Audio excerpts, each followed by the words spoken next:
All right. Hi, everyone. Welcome to the first Vanguard Deluxe. We're streaming here at Game Guys. We've picked our best players from the past four locals, and we've got them competing in a top eight deluxe style streamed event. So we're gonna have each game of top eight individually streamed for everyone that's wanting to watch. Yeah. We have first good old Xavier and Mike Dreads. Um, Both of them are relatively new to our Vanguard scene, but they're building some effective decks, and they've been waiting on me to tell them to start. So we have Regila on Xavier's side versus Minerva on Mike's side. So Minerva getting its new grade 4, extremely valuable. Put that deck in another category. Now that it's on the pie chart, it's maybe the best multi-attack deck in terms of like just volume of attacks. On top of Vergila being technically the best deck of the format now that Bob is restricted. We're going second. We just heard the grade 4 on Minerva's side. We'll get that back later. Swinging in for 8 here. Vanguard no trigger. Ooh, 1 PG out of the game for Xavier's side.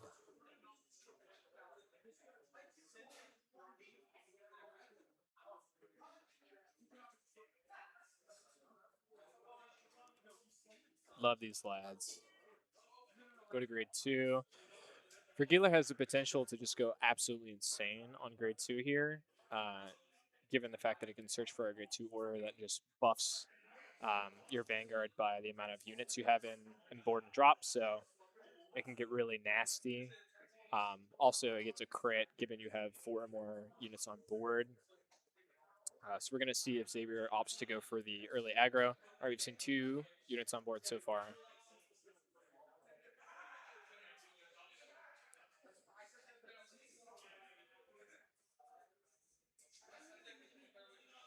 Hopefully, we're going to be able to repeat this series over time.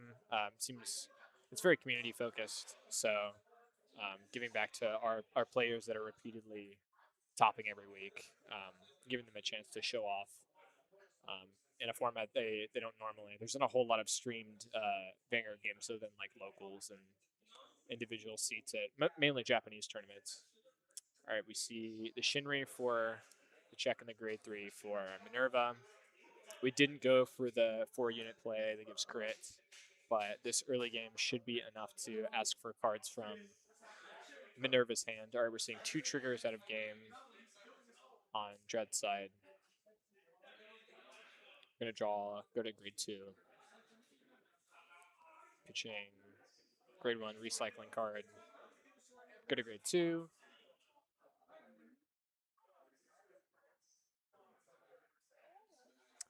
Real question is how much Drez decides to commit here, because Vergila has its removal on grade 3. So you leave a card up. This deck doesn't have any way to interact with its own bind, so those cards that are getting removed on Dread's side are going to be permanent removals. That's going to take away from his Genesis count on board, so let's see how much he commits to this grade 2 turn. Also, being able to rush Vergila is a solid strat for a deck like this. We can get him to 3 damage by turn 3. You can just kind of stall out with the amount of attacks you're able to dish out. So it should be stacked in either deck's favor at this point. It's just depending on basically what happens in these first 2 to 3 turns.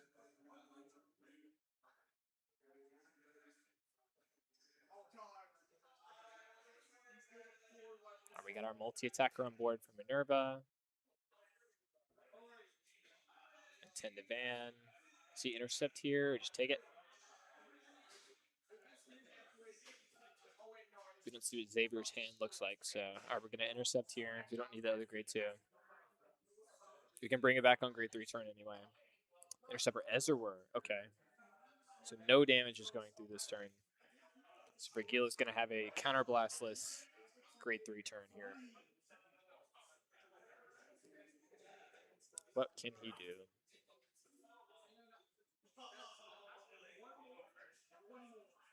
And discard Union this guy for the recycle effect here. We're going to EV3 because we don't have the counterblast for the draw here. Regila can go ahead and get back that Ezerworm if they want. Also searching a grade 2 here. Any grade 2 card because we're on the pure Regila ride line. I played him just recently, and he searched for a Defensing Roar in this position, so I'm curious if his search will reveal a little bit of what his hand looks like. Because he guarded so heavily in the early game, I doubt that he searches a piece for further guard here. If it were me, I would probably search the first of the orders. Oh, we're searching. Okay, so we have another body. So it must be a very shield heavy hand if we're looking for a second body, because we have Regila revive the Ezerworm, and then grade 2. Actually, I think he discarded the grade 3 counter charge draw card for turn 1, so he might revive that here. I'm curious what kind of board Xavier's going to make. They're both at 1, so getting your opponent to 3 before a kill turn is going to be the secret to success for both of these decks. All right, we got the Ezerworm. Gonna remove this piece. Depending on what Mike's hand looks like, that might be a really devastating removal here. Consequence of overcommitment, but the other grade 2, there's no bind targets, so we're just going to go Shenri and start beating down, looks like. I don't see any Cosmores. I don't think any Cosmores are engraved, so let's go 26 here. Crit. No guard in the crit. So we got crit, power to Ezerworm. Second Ezerworm. So the shield value is going up in Xavier's hand here. Mike's going to heal here. Okay. The power is maybe going to be more impactful than the crit. Or the heal here. Got the grade 4.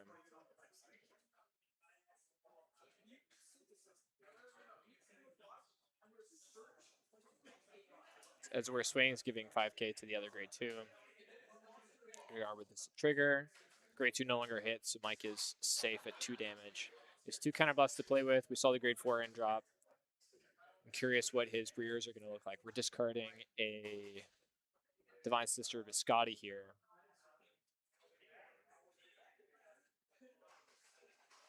We're going to look at top 5 off the grade 2. Add another board piece here. Another one goes to Soul, I believe. Both go to Soul. Okay.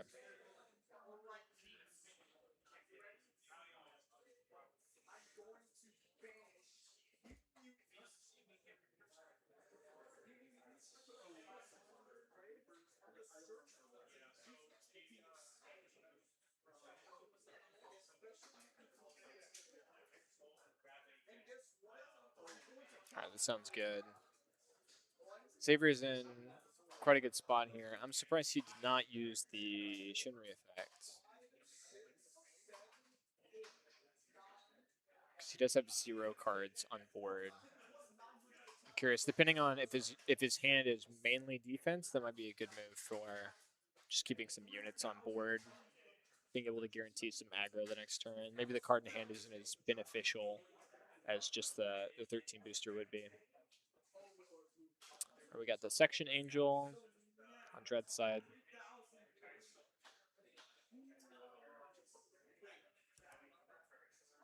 Also, fun fact about Xavier in this matchup, our Regila player. He started as a prison player and then switched to Regila. And when the new start deck came out, I was like, oh, this boy is going to try and max rarity this thing. He opens one deck and pulls the God deck that's full of all of the triple rarity of the whole Regila deck. So could not have happened to a more perfect person.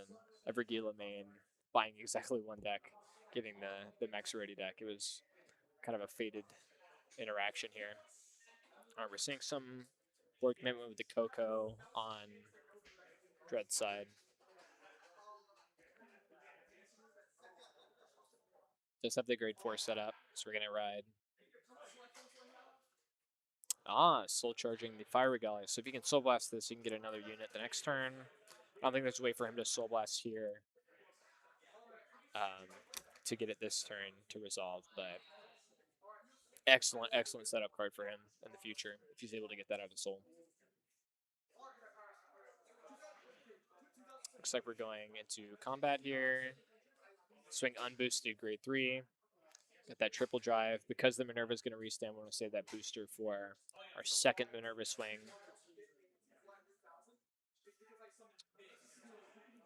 All right, Xavier's no guarding, needs some damage. Crit off the rip. So we've got critical going to Vanguard. Where is he going to put power? If it were me, I would probably put it on Vanguard just for the fact that it's restanding. All right, he's going to go ahead and do that. We got Coco and PG. So I don't know what Dred's hand looks like, but at least he's got more shield value available to him in the moment. We got a Counterblast for the restand effect of Minerva. Got to get rid of our Genesis units.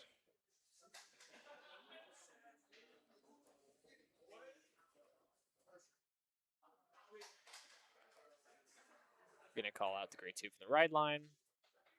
The grade 1.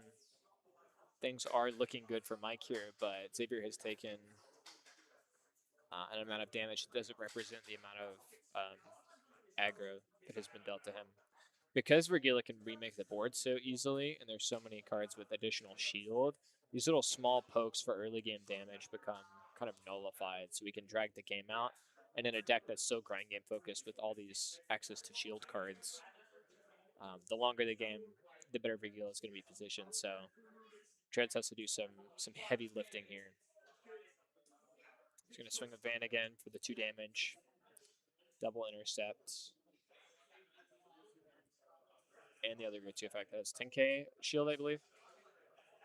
So this should be enough for OT Pass here. Crit. Okay. To which unit does this go? I'm going to put it on the grade 3 here. Make the numbers a little bit better.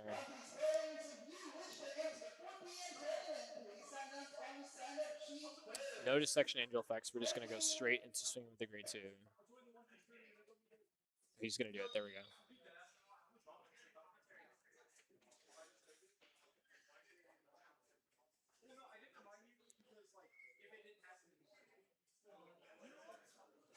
On the surface, Jades is looking relatively set up here.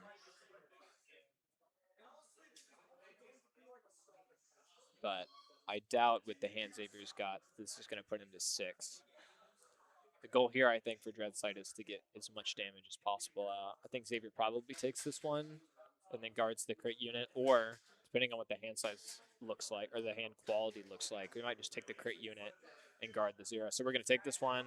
That's the second of the alternate order that gives your unit a crit out of deck. So I think he's only playing 2, so that's going to be our full... Okay, so we have enough shield for the crit unit, so we're just going to stay at 4 here. Dred's going to resolve his post-battle effects. Go back to the grade 3. Get a counter charge here. Yeah, there we go. Got to reset the grade 4. Let's see, for Gila, we got the energy here. Do we have a Persona Ride? We do have a Persona Ride. We did not see an Alpha Knights last turn, so let's see if Xavier has drawn into it off of turn or off of Persona Ride. Alpha Knights really puts this deck in another league. Without it, the deck is somewhat fine, which is good for all the budget players out there that are playing just with like start deck material plus minor upgrades. But Alpha Knights is doing some great stuff for this deck. Being able to put that attack ceiling at 5 and additionally boost your front row. Even on grade 3 turn, just giving your front row plus 5 helps make those numbers a little bit better. I mean, Ezreal on his own is 15, so having a 20 go in the early game is very nice. So we're going to play an Ezreal from hand here. I would imagine he's going to use Regila effect to get the grade 3 or the grade 2 girl, but I think removal here might not be as good as kind of reserving some hand and getting the numbers, getting a draw off the grade 3.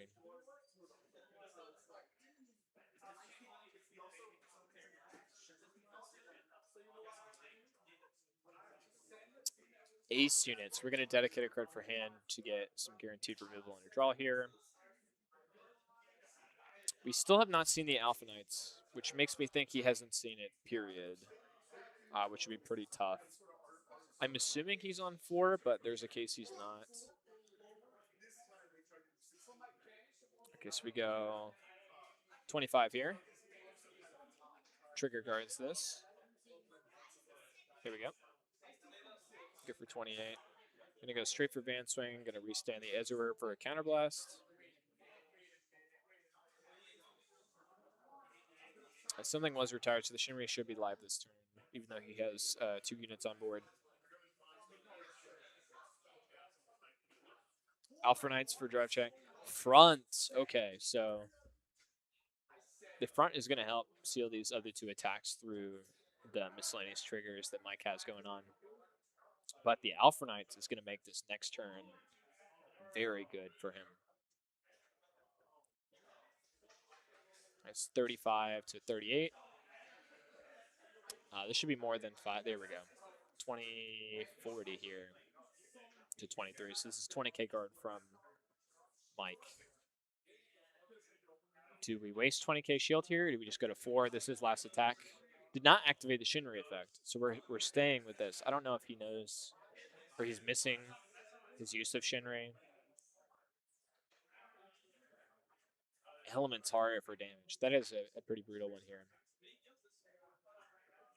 Another card that's staying in a lot of decks because of decks like Minerva, because these decks can kind of float into these triple drive units. It's always going to be live. All the Stride decks is good for him. Minerva, it's pretty solid for him. Drajulda's growing in popularity after we got our other grade 3. People are still on the Ignis build, which makes Elementaria live again. Are we going to play the Restander on Dread side?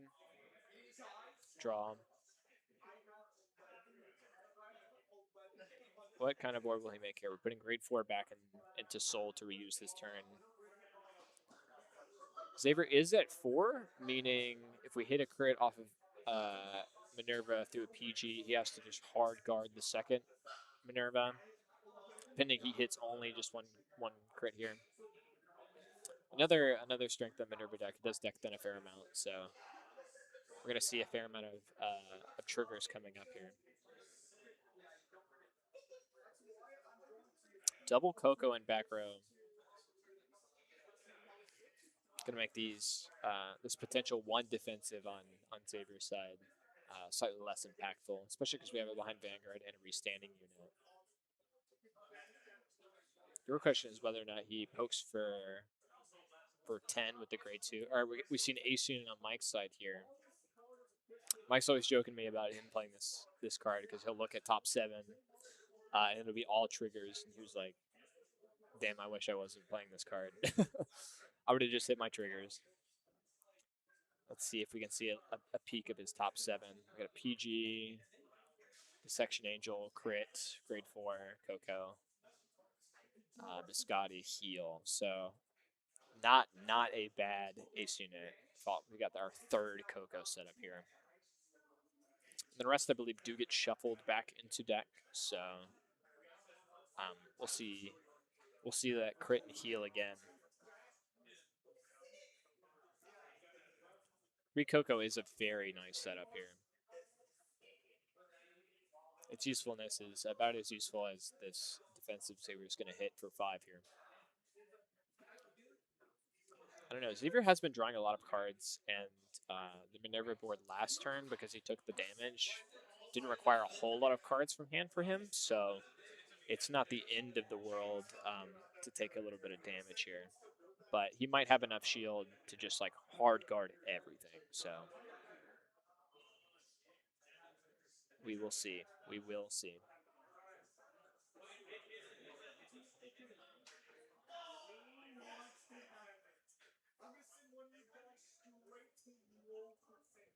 A lot of not triggers out of deck in Mike's Soul right now.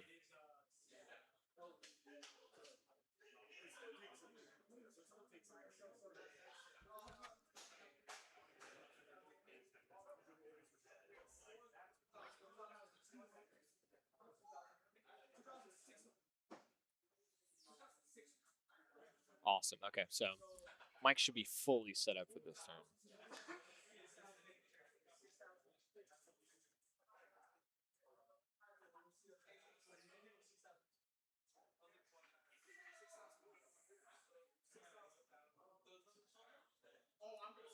All right. Grade 2 looking for 10 here. Or 15, sorry. We're going to take this one. Okay. Very interesting choice from Xavier. The hand may not be as defensively tight as it should be here.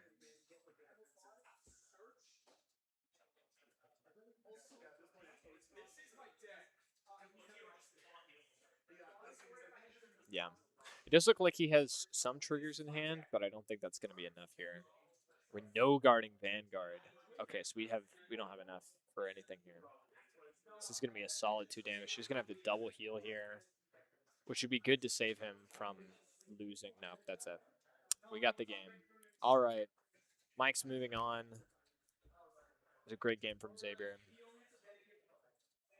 Got to see both of these powerhouse decks, what they're up to this format.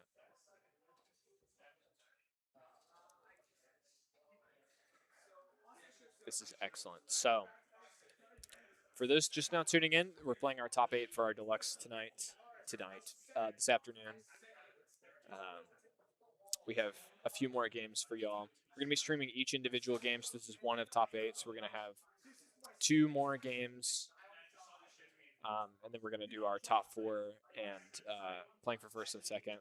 Our pricing tonight, bragging rights, our trophy, and a few additional pricing pieces like packs and boxes and things. All right, excellent. I'm going to go ahead and get this round 2 set up for you guys, and I'll be right back. We'll be here with Caxton versus Oscar. So if you know either 2 of those people, it'll be a fun game. And to my knowledge, they're both playing pretty tanky decks, so this game might last a fat minute. So we will see. It'll be a nice back and forth regardless. So we'll be right back.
Yeah. Now we're having the finale round No one. good. Yeah. Dude, he's talking crap like having to play you next time, dude. It's no good. Bro, the best matchup, round 1. Should've just saved it for last. What, Minerva, Vergila? Both are super confident decks, so I was like, this should be a good game. I was hoping for some OT out. It'll happen at one point. Who are these 2? Who are these? It's Kex and Oscar, dude. No, with decks, bro. Oh, they're on Sephiroth and Valeno. This is just 2 tanks, dude. Okay. This game is gonna last 100 years. So it's gonna go Yeah. Whoever decks out first. Yeah, literally. I don't know. Valeno hits big numbers too. There might be just a chance that he might get clunked up with like number of blitz orders he has to activate. It might just be like, oh crap, I have to use 2 blitzes here, and then another blitz the next turn. I can't do it. So we will see. It might get clunked up, but Oscar's a good player, so it's not that bad. I haven't seen this specific matchup yet, though. Mm. I don't think I've seen them play. Kex has been doing heat with Sephora, bro. Were you the guy that was missing the 1 week and you came out? You're like, who won? Oh no, it's Tran. Tran showed up after a week of not being here and was like, "Yo, who won Really? while I was gone?" And I was like, Wow. "Oh, Kex won with Sephiroth." And he goes, "What? How?" I was What does Sephiroth even do? like, I've never three seen it. three drive checks and 100 million attack, dude. That's it? It does three. No, it does 3 drive checks, 3 attacks, Oh. and but the attacks are like 87, Oh, okay. That's not bad. 90, and you're like, all right, If it's just 3 attacks, then yeah, it's just 3 damage. it's fine. Well, maybe he does deck thin a lot, so it's like, it's not bad. We're on crit front, I think, with Dissection Angel, so he just stacks. He goes stack, countercharge, 3 attack with crits. It's like res no miracle, but the numbers are like double reses, so it's like fine. I don't know. I've tested a lot with Gexen, and sometimes I'm like, I have no respect for this deck at all, and then sometimes I get absolutely clapped. So it's like 50-50. I hate dice with symbols on them, dude. Oh You yeah. can't tell if it's a 1 or a 6. Yeah. Guess what? You know what those are from? You know what those decks are from? Those are from the Neopets start decks, dude. No, That are here. dude. They're here, bro. They're like $20, and they give you 10. 10 And they're like dice? heavy. I was like, dude, these are Ah, so dude, good. that's worth. I know, dude. We found it out on accident. Caxton was looking at Neopets. He's like, yo, they have a card game. And then he like looked at one of the start deck containings, and he was like, oh, there's like nice dice in here. And then he bought one. He was like, yo, there's 10. They're like resin nice dice that have like a crit side, basically. I was like, dude, these are perfect. I don't want to pay $40 on Etsy for my dice that say crit on it. I'll buy a Neopet start deck and get obsessed with the new game. It's a fun game. I don't like Neopets as an aesthetic, but the game is fun. It's a die roll simulator. It's like Flesh and Blood. You have like one thing to do in each phase. There's like 3 phases. You like put mana basically, or like it's closer to energy in like Pokemon. And then you go, all right, I play an equipment that does like something. You're allowed to play 1 card a turn. So it's like your whole deck is orders basically. And you go, all right, I swing. I swing for 8 dice. It's fun, dude. And you block with dice too, so it's completely randomized. Have you ever played the Neopets web browser game? No, That's I missed that. I missed that era. I was a Club yeah, Penguin kid. damn, dude. Did you? Yeah, that's where I learned how stock market. Oh works. yeah. Damn, I'm So I'm high, breaking buy my low. bank on all these paintbrushes. Did you ever play Shadowverse Evolved? No, Did not you really. did you like see how like the evolved stuff works, where you have to Yeah, I like know how Evolve yeah works. Yeah, yeah. the Neopets, the paintbrushes are basically like that. Mm. All right, I don't know if they're waiting for me or not. I'm gonna tell them to start.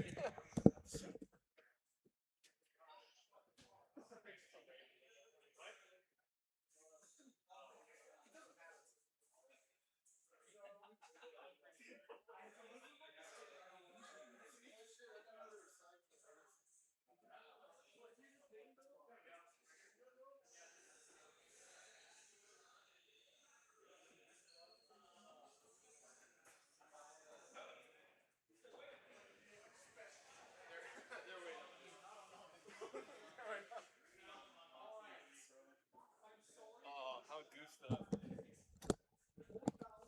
My bad, gang. We would have got this under roll a little faster. He did think it was funny that we were talking about Neopets, though. They can hear us in He's there? like, "What are y'all even talking about?" I was like, "Neopets." Oh. It's like, why? All right, Lenno's going grade 1 here. I guess Oscar's going first. Oh, this is the fucking Yeah, yeah, plant deck. yeah. Of the dragon tree. Oh, did you pause the timer? It's fine, dude. Y'all are definitely not gonna be the game that goes to time.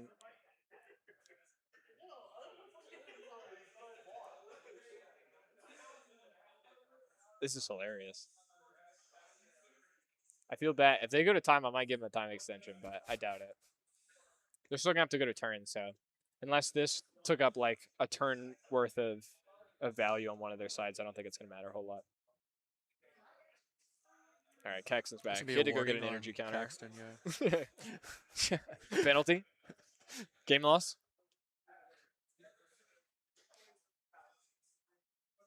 Yeah, he's been maxing this deck out, so he wanted to get his fancy energy generator.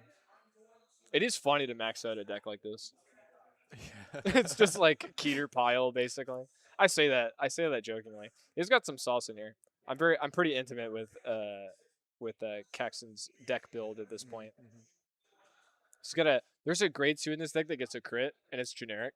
Or Oh, is a that the one grade where it 3. discards itself? From Yeah, the yeah. hands? You have to put a copy of itself into soul Oh, from okay, hand, yeah, and then it gets a crit.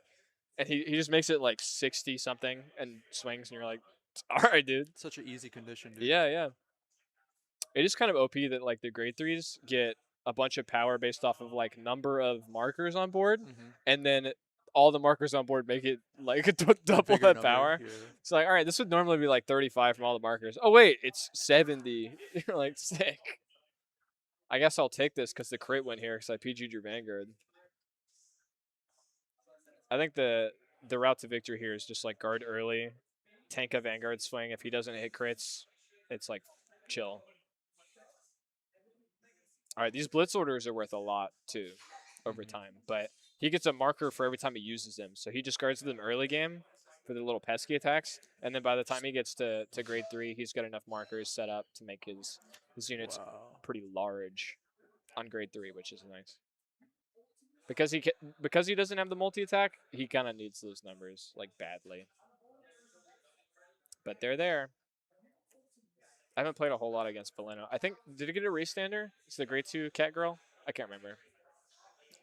I think it's still a 4 attack deck. Okay. So we're seeing Pegasus here making more counters. We're gonna dig for a mask or a Hydrogram. Oh, it adds a Hydrogram monster. That's pretty good. It is nice. Caxton's deck searches personas the whole game, so he gets it all the time. Especially if you're going to be in a grind game, it's not bad to give your 3 attacks plus 10 and draw a card. The grade 1 Knights also just like counterblast draw a card. So because he's playing Dissection Angel, he can just like countercharge all the early countercharge. Yeah, and then he plays all the Knights.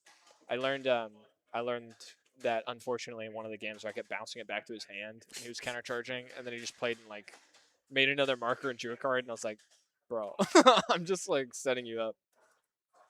Lesson to learn your cards, kids, and other people's cards.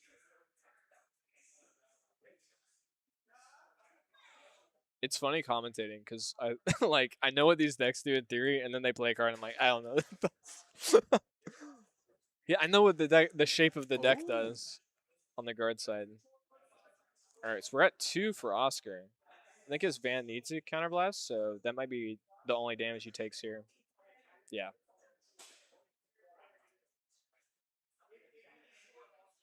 Sephiroth doesn't really win in a stall game, so just want to take as many cards out of his hand as possible.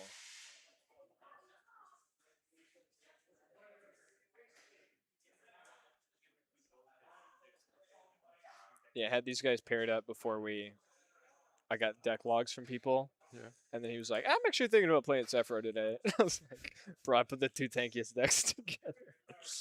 This is no good. All right, so we're searching new cat girl. Bleno, very nice.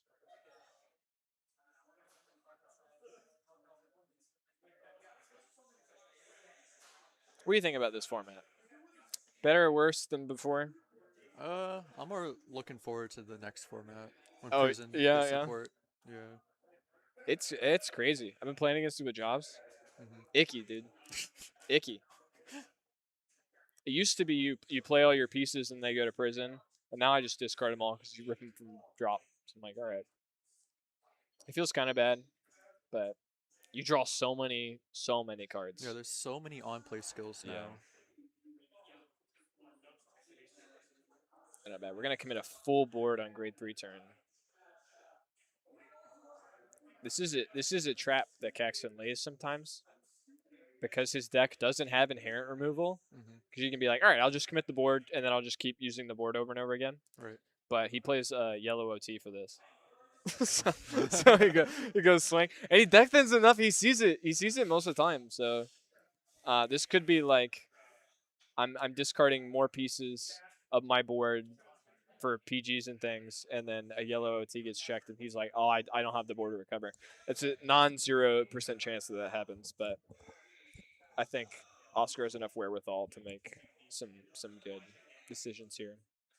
Ooh. PG grade 2 for the checks. PG is going to be great for this grade 3 turn, but we are going to heal down to 2 here, so he has 2 counterblasts to play with next turn on his grade 3, which is not bad.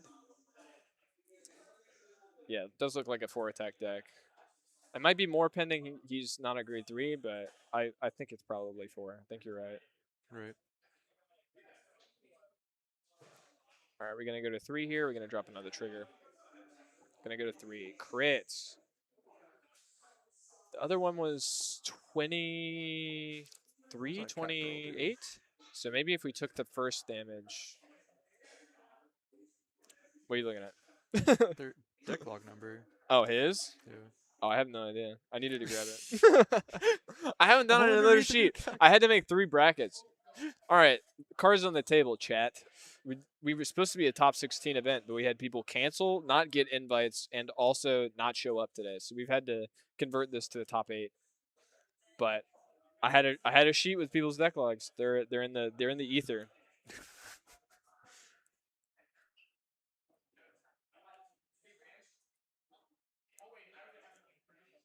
Yeah, I do have Bailey's deck log, so I'll tattle on you during stream during your game next. Everyone will know your deck, no one else. Oh, this idiot is only running 2 of this. Yeah.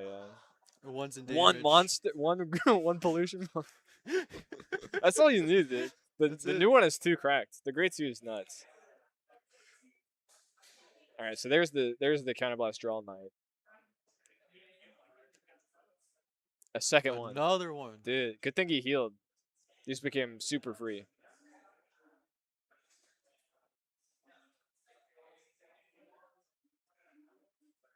All right, so we're stacking our markers up on the Pegasus here, which means he probably, if he does see it, plays the grade 3 on the other one.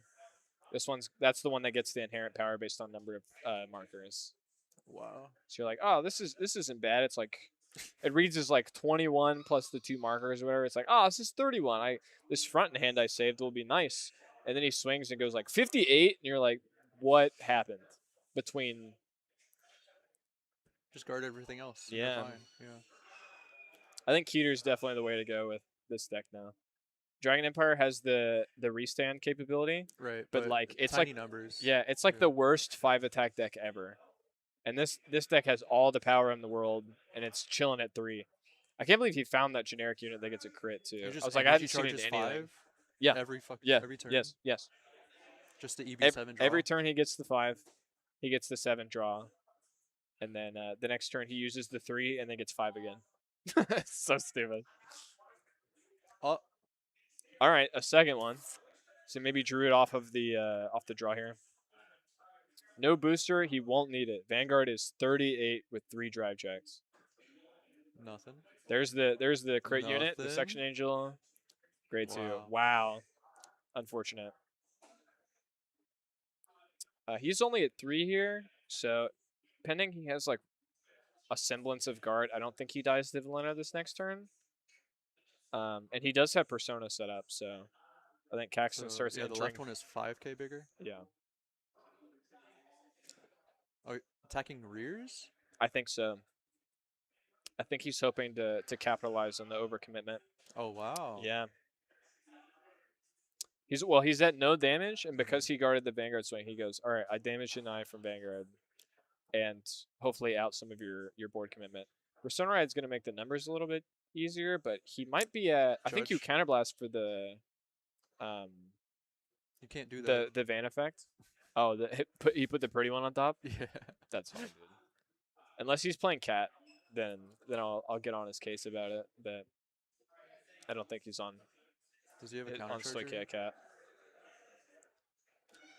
I don't know if there's an inherent countercharger in this deck. I'm unfamiliar with its card pool because I don't fear it.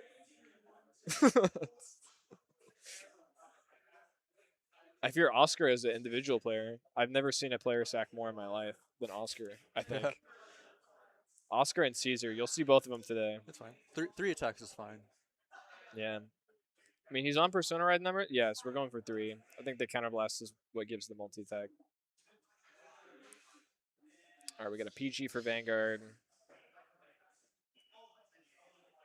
We saw a Dissection Angel for heal. Ooh. No heal. We still have power though. Power's fine. Mhm. We saw Dissection Angel for Sephiroth Drive last turn, so we know Right. he's at least got Persona Ride countercharge. So he might not want to take all that much damage here. But I That's do. if he doesn't whiff. Yeah. Heal. Heal It will not trigger. matter. We're gonna go countercharge 1 anyway. And this number is also somewhat guardable. I think it's what 28 or 33. So I think the cat gets +5. So we're gonna go ahead and take it. Ooh, cat. All right, Kexton's in a good spot here. The last turn was Sag, but also with 3 on the drive check is decked in 3, so triggers are going to be more and more popular off the top. We got the Dissection Angel in the back row. Hopefully he doesn't whiff. I mean, I don't think he's going to abuse any of his counterblast stuff this turn, so it might be fine. Van doesn't need a counterblast. Unless He he just finds like another super grade 3 chills. dragon. Yeah. All right. Or So that. we got the crit unit here. I think he does need to be on Persona Ride for it, which is kind of unfortunate. Right. But for a deck like this, I think it's like not even a neg. It's just like turn 4. Oscar's gonna read it. Good boy. CB1 draw. Yep.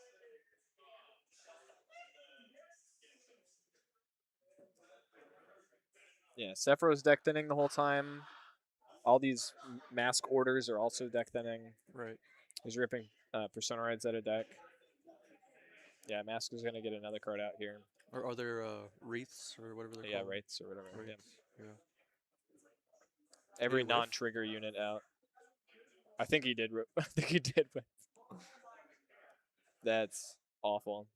It used to not matter in the other mass decks because you would just go like, all right, it's in drop. We just use it now. Right. You don't miss it that bad. Unless you like don't have the mask unit in hand. But did you ever play Mask Warfist? Or did you? I did. Okay. Yeah, for like That a was day. that was and I got bored. yeah. That was a fun deck. I was about to say.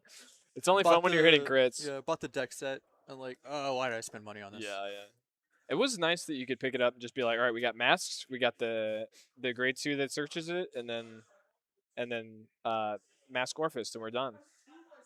Played Masker Video for a day. That was boring. Oof, that's a brutal one. I know. There's a lot of decks in standard that are like that, where like the card pull is split into 2 directions and it just doesn't work together at all.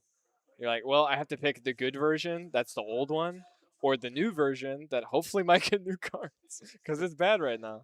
But now we're getting really good $20 generics. Yeah, You know? and that's what you love to hear.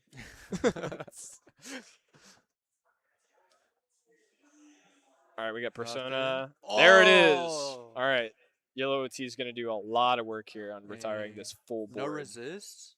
No resists. Sheesh. He doesn't need it. He has a bunch of blitz orders, but for a matchup like this, if you're not expecting it, yeah. So he's gonna draw a fair amount here too. Ooh, I'm glad I covered that Yellow OT first. That's my favorite thing this deck does. Is hit the funny blow up your board button. Are we gonna see a third drive check?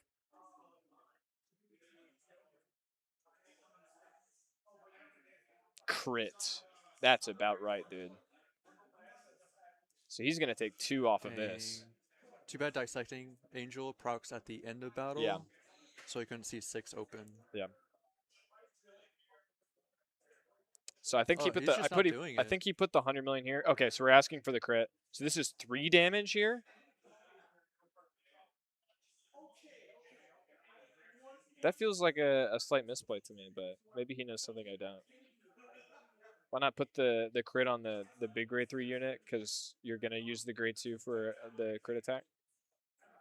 Well, if you put 100 million on Oh, 3 he crit, put it on the angel, but it gets a crit from its own effect, which he right? resolved. But he put the crit from the crit trigger on it. So Mm, he's got the 100 million swinging for 3, and right. then the other grade 3 swinging for a large number, but for 1, and he's at 4. Mm. So I think you'd rather put the crit there. I don't know. He does like the meta game where he swings with the grade 2, and you don't know if it's going to be for 1 damage or 2 until it's too late. Then you have to guard it. But I feel like that mind game works when you don't put a crit on it already. But OT is going to be devastating regardless. Does Oscar have enough cards to rebuild a board here? There's not a whole lot of grave recursion this deck does for units.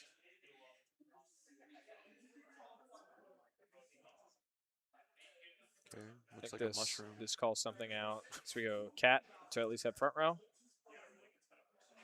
He's trying to decide here. He probably has maybe one other card in hand to commit to board, maybe a grade 1 or something. So when I get those front rows taken care of.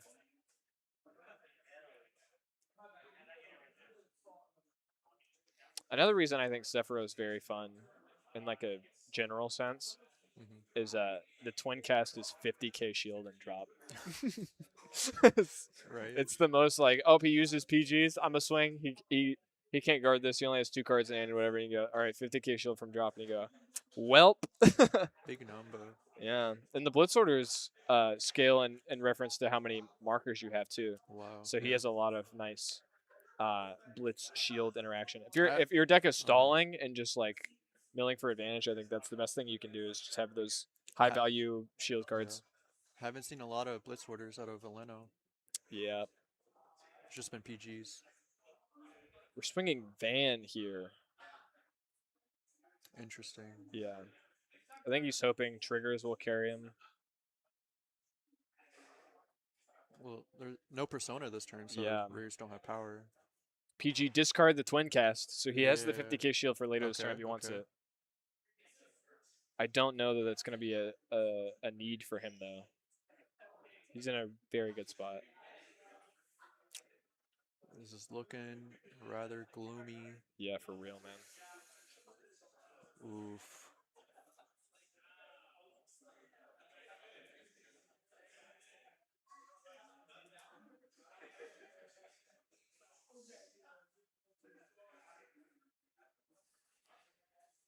But the All right, we're numbers gonna are so front small, he doesn't need twin intercept. cast. Yeah. All right, we are committing enough cards for him. We're not gonna go to 5, which I think is interesting. Like grabs a Maybe blitz. Caxton's seen Yeah. all of his heals so far. I think you'd want to go to 5, just because Oscar's at 5. Save yourself some shield, but if he's hoping to win this turn, Right. the heal won't matter. Better be safe. Yeah, he's got the Persona ride. We saw it off the drive check last turn.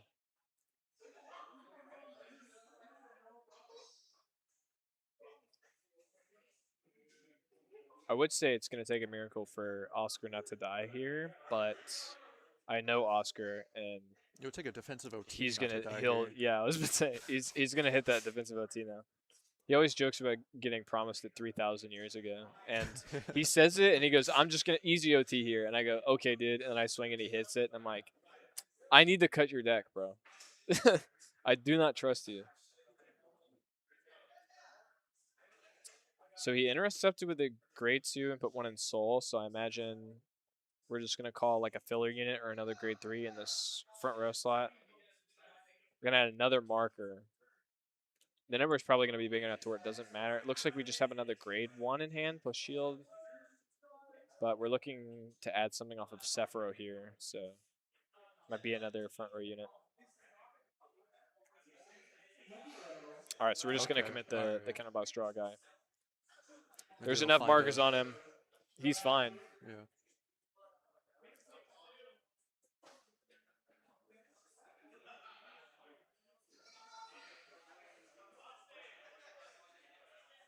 I bet you he doesn't miss his drive checks this turn either. We've been deck thinning a lot. Yeah, I Why think did he the knight swap only. them? What? Did you say that too? That, I was oh, like, because he procced the other oh, one. okay, okay, Yeah, yeah. okay, okay. I was so surprised. Mhm.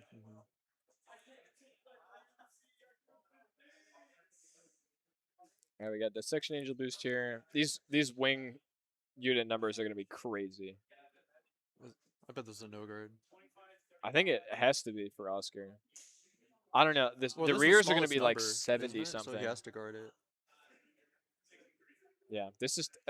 You love it when It's an 18K unlike booster, us. right? Yes. So Yeah, it's 13 out of 10. 38 plus 18, Yeah. 56. Plus persona. Yeah, yeah. Oh, yeah. Yeah. 66. That being the smallest number is ridiculous. Wow, we're going to Alright. commit 4 cards here for what, a 2 to pass? 20, okay. Oh, you're still guarding. Whoa! Oscar's just going to tank these rears, I think. A crit would be devastating here, and likely.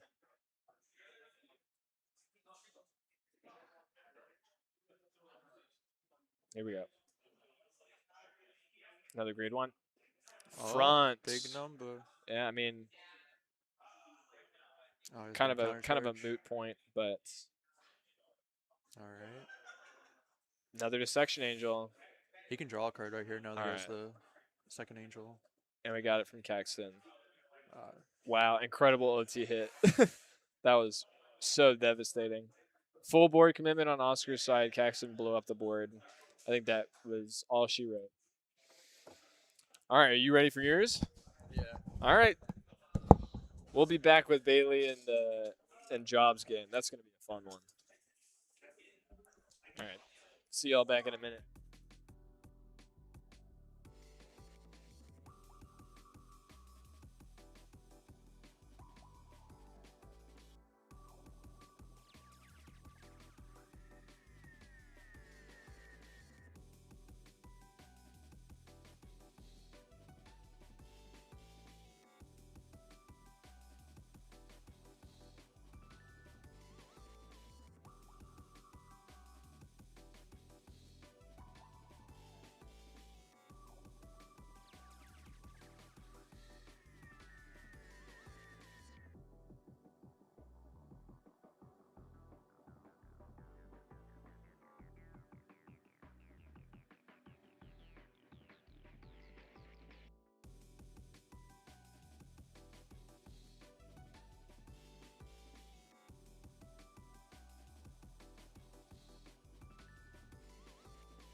think they're getting started. Woo. Yep. So we got Jobs versus Bailey, a match I paired on purpose. I told Bailey was like, "Did you do this on purpose?" I was like, "Yeah, dude." Totes. Yeah. Sorry, guy. Oh, Bailey's too tall for the stream. I know, dude. We only get nose down Bailey. Yeah. I mean, that's on brand. Very true. Yeah. Last game, hilarious. Absolutely hilarious game. I was so screwed before those heals. Oh yeah. Yeah, well, because like my What, for first shield 3 value or for yeah shield value, because like my first couple draws was like 2 Inhumanes. I searched the PG. I drove check the Persona, so I just had like PGs, like 1 trigger. I think like 3 5Ks and then all grade 3s. Oof. And it was like an 8-card hand, and it was like, oh cool, this is like 20k shield and a PG. Yeah. It was horrible. Like, I guess I'm taking 2 PGing and then hoping one Yeah. of the 2 was a trigger so I can guard like a 5K or something. Yeah, so being able to stabilize with those 2 heals throughout the Yeah. game was like crazy. Yep. In terms of just like building hand. Yeah, so we have Blangmeyer, a third last pick from Job. He went Minerva, gave me a Minerva list, gave me his deck, goes, "No, I actually want to play Varga." I think puts Varga together, starts making the deck log, realizes he's missing cards for Varga. No, he was missing a card. Oh god, Literally a card, and I think it like, might have been a trigger necessary? or something like not inconsequential, but right, enough but that you're enough. like, It's like you just play the deck, man. yeah. But he's like, "Nah, Blang is ready." Mm-hmm. And I haven't seen Bailey's Ava deck post the grade 2 they got, the monster Well, deck. is this Ava or is this It's like Ava. It's okay? Ava. I wasn't sure if it was heroes with a weird Ava ride No, line, 'cause no, he's no. done that before. He likes the deck. I had to check it a little bit, but the new monster order is like super or not order. Yeah, the unit. grade 2. Yeah, the Mhm. default. It's Well, really good. Well, because since it's, you're pretty much always playing orders every turn, so it's just extra consistency, because as far as I can think of, not much of anything else in Ava uses Soul. Yeah. Pretty much just No. the Ava herself, I think Soul Blast 1. Yeah. So, I think is there a research that costs a Soul Blast? I maybe? think the grade 3 research might Yeah. cost a Soul Blast. Yeah. But outside of that, Yeah. And You know- you're setting them off of effects and stuff too, so it's Mhm. like you're dodging cost. yeah, so it should all be good. Yeah. Having another beat stick is super nice too. Right, yeah, because it gets power off research orders. So Yeah. in Ava, So it gets late full game, power. it's nice because you're like, all right, I don't need the grade 2 obfuscate anymore because like blowing up the board doesn't kill the game here. Mhm. Like I have my crit unit. I'm gonna recycle for my 4th attack anyway. It's nice just to be like, all right, this card from hand is useful. Mhm. We get some value. We get our numbers up. I haven't seen Jobs play Blagmire in a minute, but Yeah, he loves this deck, so I imagine it's pretty tricked out. I'm sure. Yeah, he's on the play 2 from drop counterblast Regalia's piece too. Oh, okay. Yeah, I think it's just so he can recycle his like back row units like the Archfiend and stuff. Makes sense. Yeah. Also, supposedly Wizard lets you recycle PGs. I don't know how. Hmm. I had someone tell me that recently, and I was like, Okay. "Yet to happen to me, dude. Yet to Yeah. happen to me.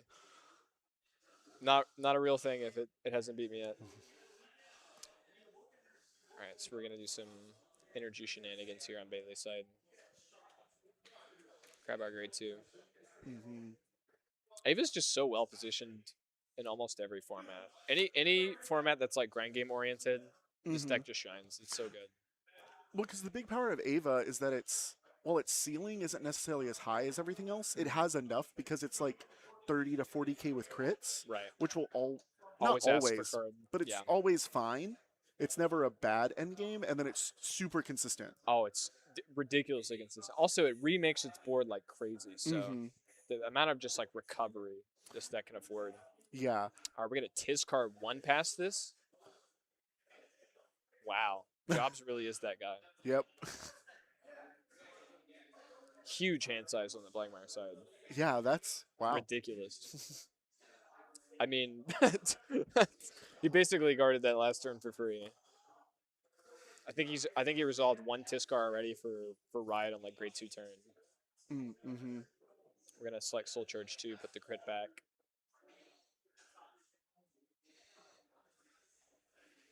Yeah, I think everyone's on a different deck tonight.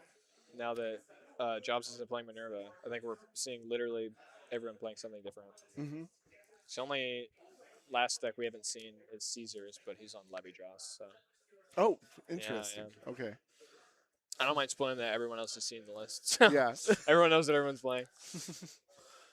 We've also everyone's collectively at the same local, so there's Yeah. enough overhang. Like, oh, it's one of these two things. Uh. Oh, it's that one. Yeah. It's realistically, if you're playing Caesar, you always know it's at Yeah, the yeah. current moment either Levy or Heart LaRue. Yeah.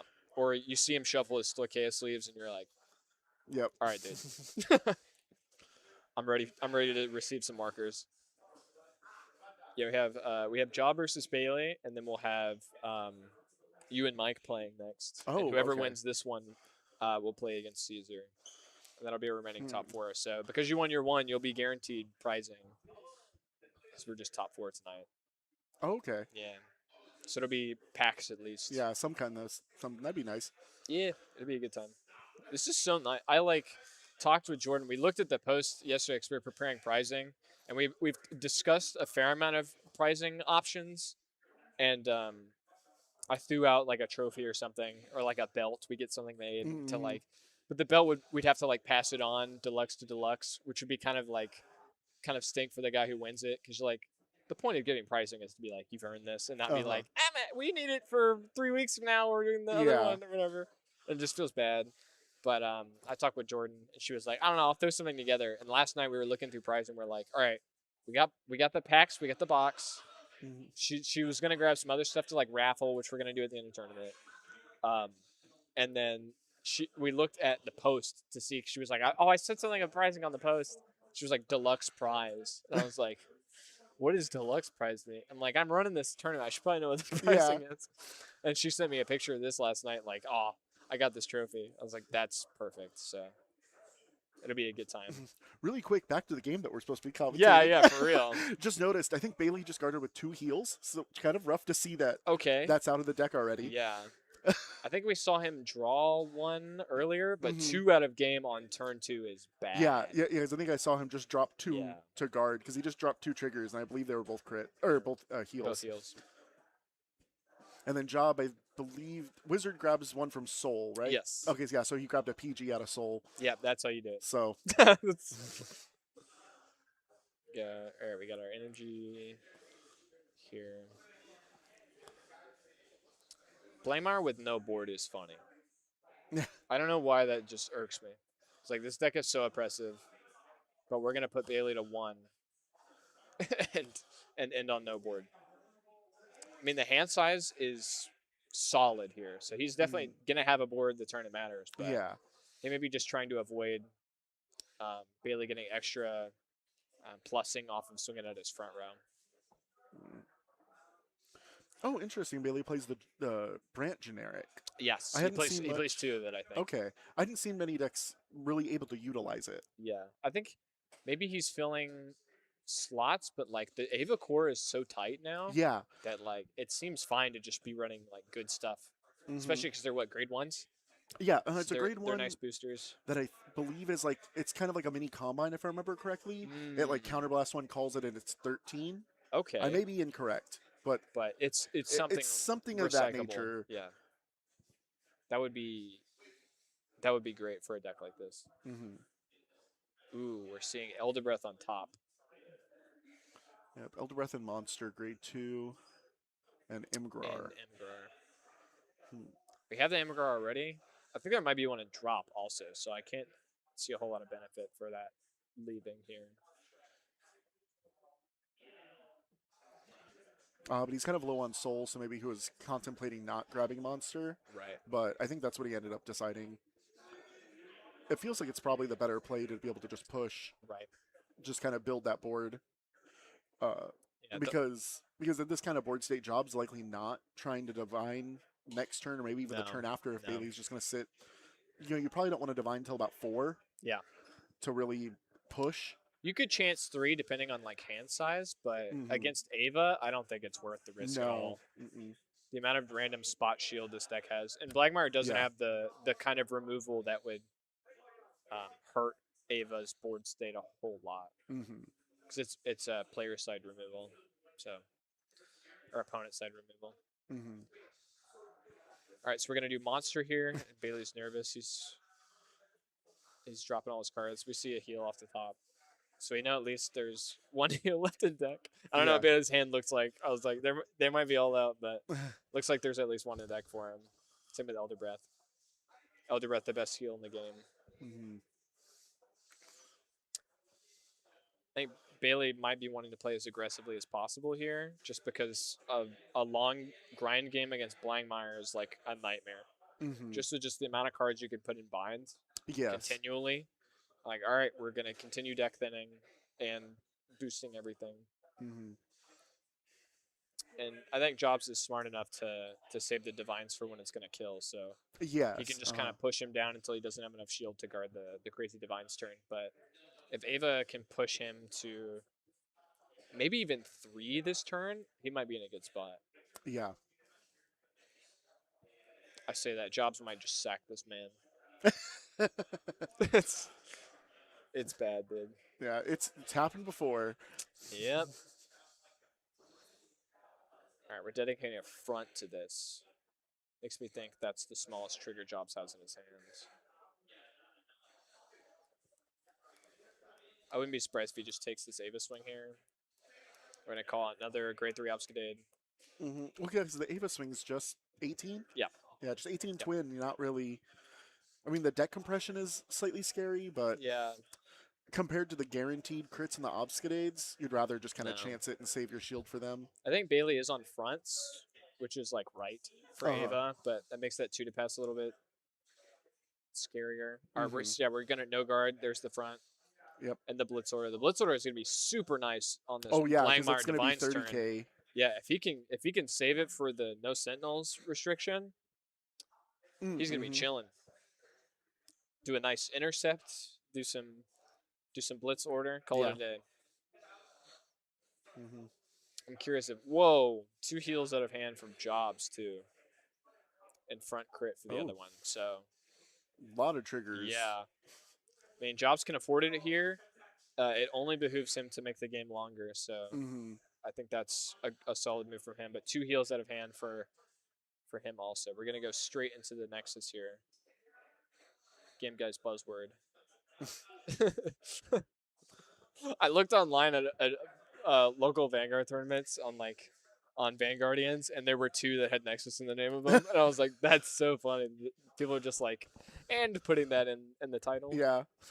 It's just, there we go. That's our... It sounds cool. It means coming together or something. I forget. Something like that. Yeah. A nice buzzword. Okay, so is Deluxe, to be fair, but this is also the format of the Deluxe tournament. So yes. Not affiliated. Please don't come for us, Bushy Road. It's the Deluxe Mini. Okay, Darkstate's Ace, Colossus Day to Soul. Yeah, so what are we calling out of Soul? I know, are we going to call grade 3? I didn't see a good shot of what was in his No, soul. we go Archfiend. Oh, okay. Okay. So we have the extra attack here. Do we have like a Vague Rock or something that could just scale well? Yeah. All right, what's the Zargon? I forget the grade 2 with the crit. I forget his name. Zamoog. Yeah, Zargon is Drajul. Drajul, yeah. And then does Juggler scale, or is Juggler just like a... I have actually no idea. I kept seeing builds with that card in it and have neglected to read it because it said Blangmire on it. I was like, not for me. You know, I not should judge, but I've done the same thing. Yeah. There's so many cards that are not for my deck that I just go, I'll read it when I play against it. I'll look it up real quick. I'm actually curious about what this card does. It was worth a 4 slot in a deck as tight as Blangmire, so I imagine it does something pretty substantial for the deck. Yeah, so what, grade 3? Yeah. Yeah, it's like Bomb Juggler or something like that, I believe. It's a double R from the newest set. Yeah. I imagine it's going to be up here pretty front and center. There it is. Bombing Juggler. All right, it binds on us 4 or more face down. This card's cost is reduced by 2 energy, and it's a 2 energy cost later. Unit attacks, if you have a grade 3, it gets plus 10 until end of battle. End of battle, you can put it into Soul. Okay, so it's plus 1 Soul, 23k attacker. When put to Soul by your card's ability, so I guess its own. If you have a grade 3 or greater Blangmire, bind this card face down, choose one of your rears, gets plus 5 until end of turn. If bind has 8 or more, you put 10. So it increases bind zone count goes to Soul. I guess it binds to Soul from Soul, so it's not technically +1 in Soul. But Oh, Jobs being is already being a at 11 23 in, attacker. 11 in bind. Okay. Yeah. Okay, so we have the Zanug. We And moved we have Ace the Unit to Vade back Rock. row. Because the Vade Rock's going to just be huge here on its own. It's 45 unboosted. Cracked. Mm-hmm. We have the Restand for the Zamug. I don't know where energy count is at. I haven't seen him use it yet, so he might just be at the full. Well, I think he used one for Juggler because Juggler uses Right, energy. right. Because his nice, pretty secret on the top of the stack Yeah, changed, so yeah. he must have used some. Yeah. That's yep. Hey, not the only one to do it. Bailey got mad at me for letting Valeno do it. And I said, "Who is it hurting? He doesn't play cat. Like, what are we doing here?"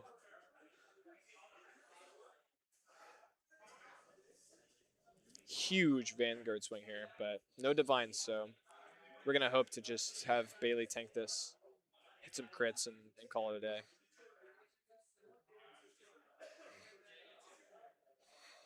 Oh man, these numbers are big. Yeah.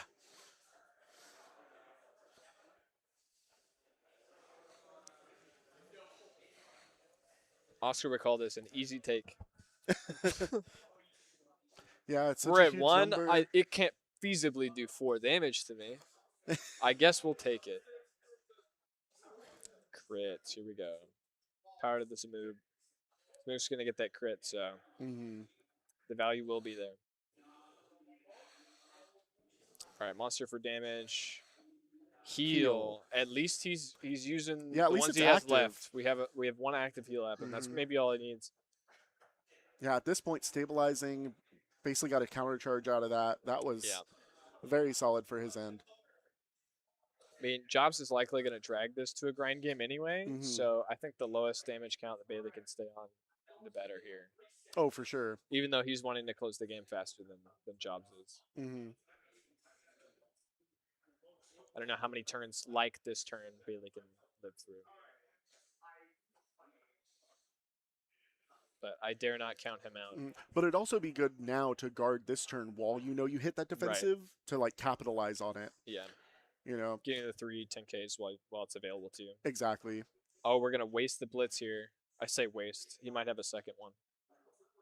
Yeah, very possible because I think he might run it at 4. Yeah. Because Ava's going to just naturally accumulate so many orders, and you want to potentially, like, you don't want to grind, but you can grind. Yeah. You have enough passive shield, too, where you don't need it. Like, it's not clogging out because you have multiple in hand. You have enough shield. Exactly. To just dedicate something on board to guard. Like we saw that turn. So you might see it. It is troubling that Jobs is at 2 here. Yes. Going into Bailey's Persona right turn. We saw an order play, so no Persona. Oh, yeah. So no Persona. We go purple poison, and it's fine. But what are we going to deck then here? Yeah, because the Imgrar is Energy Blast 2 on set order place to call back, so yeah, you can just go into poison. Yeah.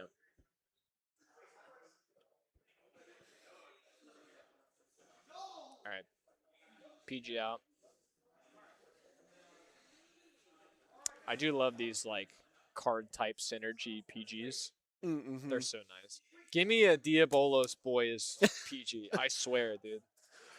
Let me put it from drop to soul and add it off of Gino. No, That's all I want. My peeve is the fact that you can't add corrosive smoke signals off of Mask of Hydrogram.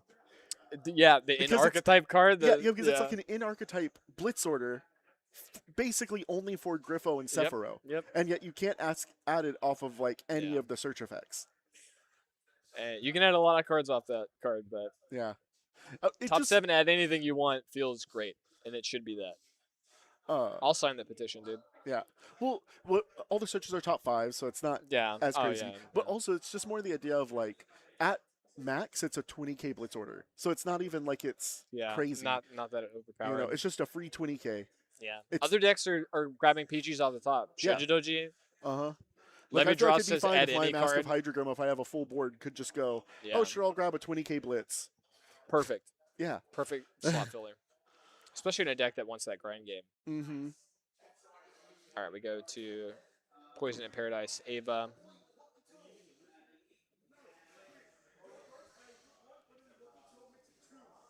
I think Job is like super chilling here. Yeah. Well, Bailey's deck's starting to look good in terms of stabilization yeah. of like compression. We have a lot of triggers, and he's only at 2, so if it Mhm. gets really bad, he might just tank the Divine's turn and hope he doesn't die from like first Vanguard swing, and Yeah. then just having the defensive triggers carry, blocking Mhm. the rest. He doesn't even need to worry about the like guard restriction. Yeah, because there's decent odds that even if he just lets himself go to 4, one of those two is going to be a defensive. Yeah, I mean, we're just playing the odds game now. Longer the game lasts, the deck thinning on both sides is going to be a pretty nasty. Yeah. I think if we get to like an insane grind game, like 2-3 turns from now, Jobs will be kind of in a bad spot just from like threat up decking out. But Yeah. other than that, I think there is a sweet spot we're hitting here. That's I think the third reveal where Elder Breath has been in the top 5. Yeah, sounds about right. Yeah, and he's got maybe sub 20 cards in deck, something like 17, Probably 18 or something. Yeah, probably like somewhere in the 15 to 18 range. We're maybe rocking like at least 50% trigger rate. Yeah, that feels right. Somewhat accurate. And he's going to deck the next turn, too, if he doesn't kill this turn. I would be genuinely surprised that Bailey's able to kill this turn without OT. Yeah, Job looks like it was like a 6-7 card hand, maybe 8. Yeah. He's at 2. He might just Oh, he might oh just no, tank, that was his drop. tank Okay. an ace unit. So, oh no, no, So no, he, I think he only has has like a 6. 9 card hand maybe. No, he has like 6. Really? Or at least I think. When he I fanned mean, it only looked about 6, we'll see. 7. He might Yeah. have to use all of it. Mm-hmm. One non-trigger in that top 5, and it's PG. Yeah. Bailey's loving to see that. He's going to leave it in. We're just going to shuffle back up. He needs those PGs in hand. Unnecessary deck then's not going to do a whole lot. Actually, I'm curious why he did that. I think given his predicament, I might call it out just for the fact that I know he's going to try and divines this next turn or the turn after. The PGs not might matter a whole lot. Mm-hmm. But well, I think that was his thought. Is I think he still had 3 in deck, so he was probably Yeah. like, I could lose the one, because as long as I see one of the remaining 2, we're fine for next turn. We're fine with it. Yeah. Because that way it's in case he doesn't divine, you have one, and then in case he does, it would have been a dead card in hand anyway. Right. Also, I think there's a fair amount. I think Bailey's battle phase here is going to determine whether or not Jobs does his divines next turn. Probably. Like if he puts him to 4 or 5, I think he's going to try and do a kill turn, even though it's slightly riskier, just for the fact that he might not win the next turn. Yeah. He's hoping that like the chump card might not be enough. We did see Bailey use the blitz that he added already, so there's a chance the Divine's turn might be fine. I played against a Blankmeyer at Clash months ago now with Harleru, and I stayed at 2 the whole game so that I could take the Divine's turn, and it did kill me because he did hit 2 crits. So it's super, super doable to be like, we're just going to take Blankmeyer and then die. So at minimum, it's putting him to 4. He hits 1 crit, he goes to 5, and then he has to guard every other large attack. So also have the energy set up to make Zamoog have a crit next turn. So yeah, even if he doesn't hit the crit off Vanguard, if he has to take some rears, he's gonna at least have the guard for the Zamoog. Well, Bailey hitting the G2 here is gonna mean Job really is gonna have to make sure he sets up next turn, hold either guards the Zamoog or can call one out of bind or something. I think you're right. I think he has like 6, 7 cards in hand. Yeah. There's a world that's enough for Bailey to close here. Especially because he's going to be -2 interceptors as soon as he hits grade 2 first. Yep, we're going to see the grade 2 swing. I think this is just 30 at the front 2. Yeah, he's going to guard Vanguard for 33, let the rears die. He has ace unit in back row, so he has at least 1 attacker. And I think actually he might not have enough in soul to make it get the other +5, the ace unit, but yeah, because I think ace unit is like 5 or 6 you need, or something. Yeah, no, you need 4 or more. Oh, okay. In soul, but he's gonna put them in bind next turn too. So he won't have. I think he'd rather get the flat plus to the front row Mhm. anything else. I'm curious if Jobs has saved a persona right or not.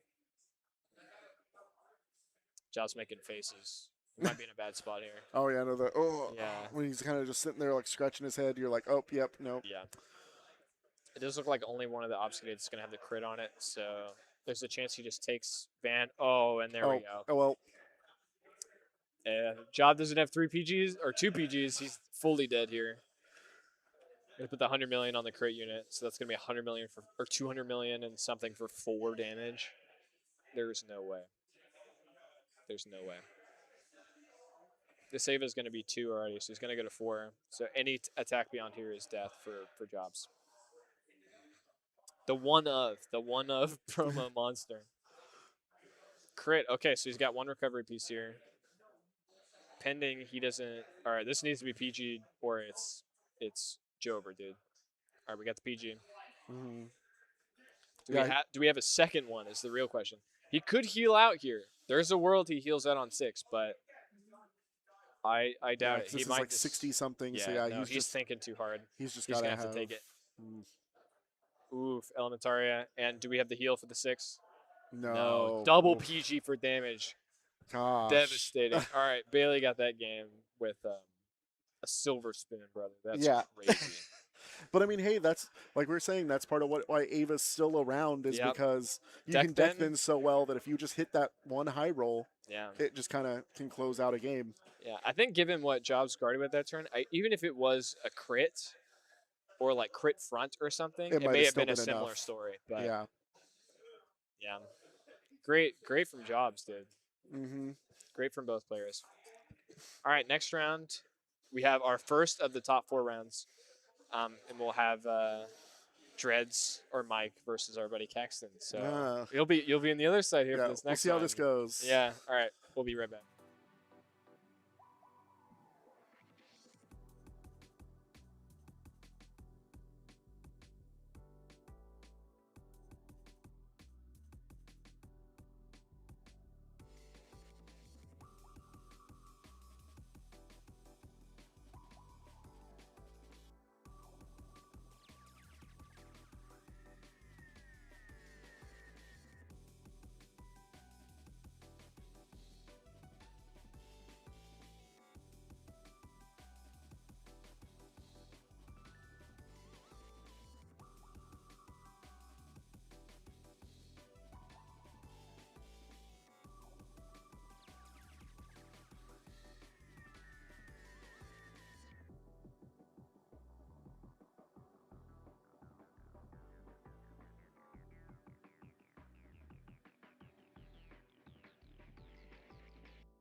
All right, we're back. Oh yeah. We're back with the guy that lost to Elder Breath. A tale as old as time. I lost OT. You did. You did. I think you had that game. I was thinking if that of didn't happen. divining. On what, a turn earlier? Yeah, I was like, I should divine here. No, he's a 2. You Yeah, I didn't was have, like, yeah, you he's didn't at have a 2. reason to. We were thinking about it. We were like, he's making the right moves here. Yeah. At the end of the day, OT wins the game. I know, man.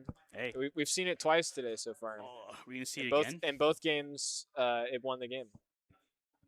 We saw it. Jobs and Bailey and Caxton versus Oscar. Rip Oscar, bro. Yeah, he lost blew his entire board. Blew his board up. Oh. I was like, oh, this guy's set up. Nope. OT. Like, oh, Yeah. there goes your board. Brutal. I want to see how this match. This will be an interesting match. Multi-attack versus a wall. Who will win? I don't know. Yeah, I think it'll be decided by how much defensive Mike hits. That's true. That's and also literally if he can gonna find his be grade 4 Minervas. True. I mean, he without error saw them last game.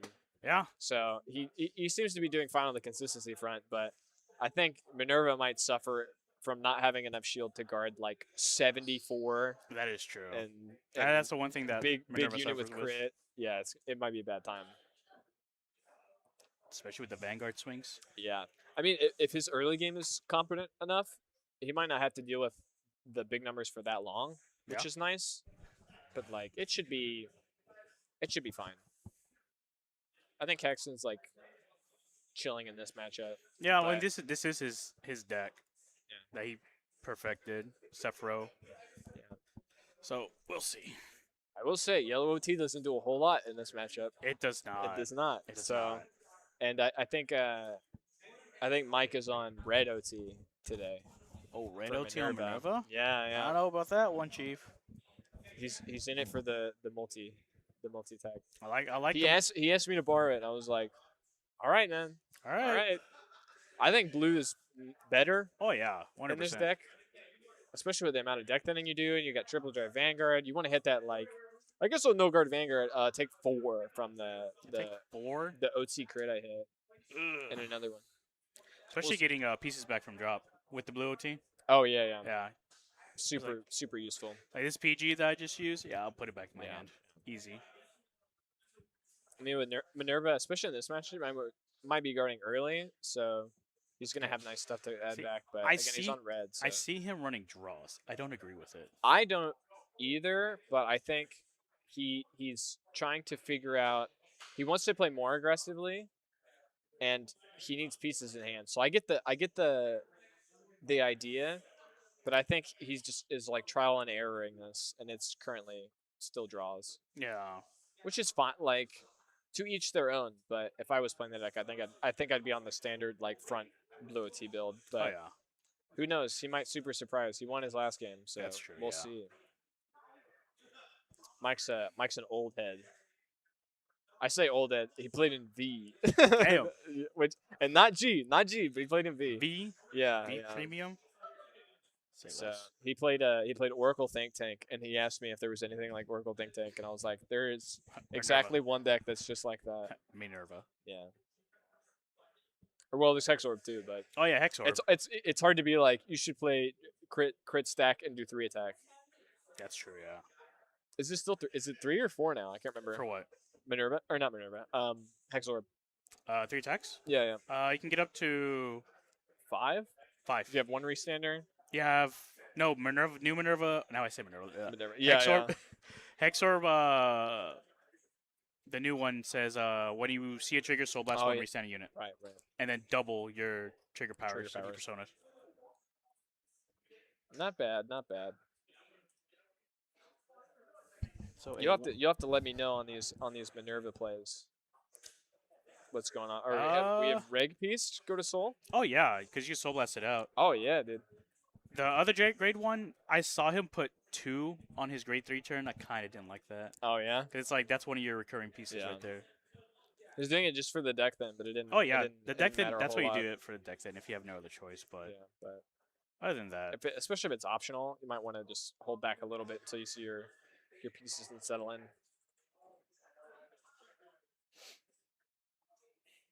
All right, Caxton's committing some early attackers. So I guess he's hoping to take some early game shield off of Dreads' hand, Oh yeah. I mean that's make that make is that kill turn happen.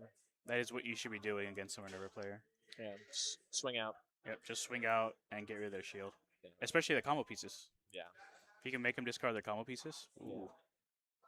Coco plus Dissecting Angel is solid here. It really is. Is Coco just 8 right now? Coco is 8. Okay. She'll Interesting. Actually, we're swinging with the. no. She should be 13 if she Okay. did her effect. She probably did. I can't imagine he has an 8 set up here and hopes that Caxton hits a trigger so he can swing like 18 at a rear. Yeah. The section's 13 here? No, 8. No, just 8. So we're going 18 to 10. Yeah. Caxton's got a no guard. Heal, power to heal. Coco, no heal. If we get a defensive here, Oof, that's no. a Out PG one right PG. there. Not the end of the world. He has a lot of like compulse large shield value. We're gonna go to 3 though. Ooh. That's gonna make Mike's next turn nice. Yeah, but I think with Caxton, he kind of wants to be. Yeah, he needs the counterblast to play with. Yeah. He'll deck that enough. He might heal. If he heals once, he's like super back into it. Oh yeah. Mike being at 0 is kind of nuts though, Ooh. because we're going straight into grade 3 turn for no damage. Yeah, I mean, what Caxton could do is just swing at a rear guard and prevent him any damage, so that his first grade 3 Minerva turn, Yeah. he can't restand anything. He can't Yeah. do as much. It does feel dangerous leaving your opponent at 0 damage going into Persona Ride turn though. Yeah. I also imagine Mike's hand might not have a whole lot of shield value in it if he's guarding the early stuff, and he might just like plan on tanking this Vanguard swing. Yeah. I don't know. I think it's up to Caxton the direction this game goes. I think Mike's just along for the ride at the moment. He's set up great. The 3 damage is devastating. Yeah. He's got the grade 1 out there for consistent draw. Yeah. If he can just get more markers out there, he'll be perfectly set up. Yeah. I think even if Mike takes like 2 damage here, just because he has the counter charge potential, he might just be like fully set up for the game. Oh yeah. Minerva doesn't need a whole lot other than like pieces to function, so No, she doesn't resource really. wise, very efficient deck. So we're gonna get rid of the Pegasus here for some marker and search for Persona Ride Mask. Okay. I like it. Yeah, deck then 2 here. Set up for next turn. That's what I like about the new Sephiroth is you have so much filter power yeah, with it's it so now. good, It's dude. like, It's so oh, good. dude, you could just do this now. And 3 drive checks a turn. He's searching for a card that's going to search him for more cards. Yep. So we're going full lines each turn into wasted deck then. So we're gonna go top 5 here. Yep. There's a mask. Yeah. What are we digging for here? Maybe another grade 1. All right, we're gonna Oh, Pegasus. another So Pegasus. he's done a full resource loop. This is some of the fun with Yep. Sephiroth. So he goes Pegasus, remove, add 2, off of the 1 adds Pegasus back.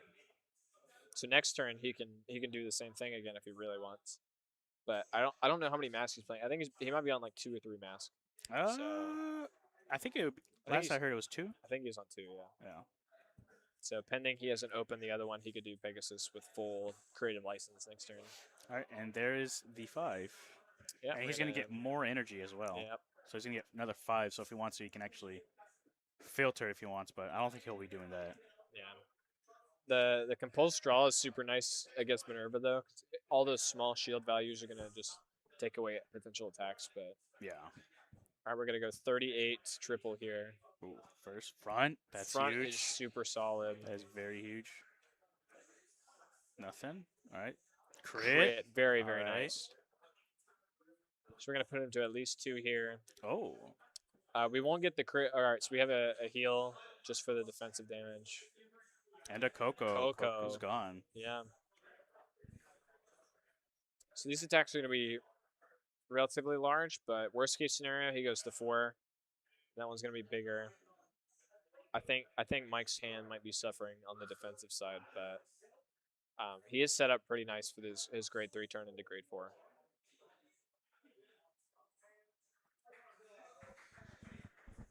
All right. Let's see if he takes these 2 damage. He might want to go. I 3, imagine he but takes this first one. Yeah.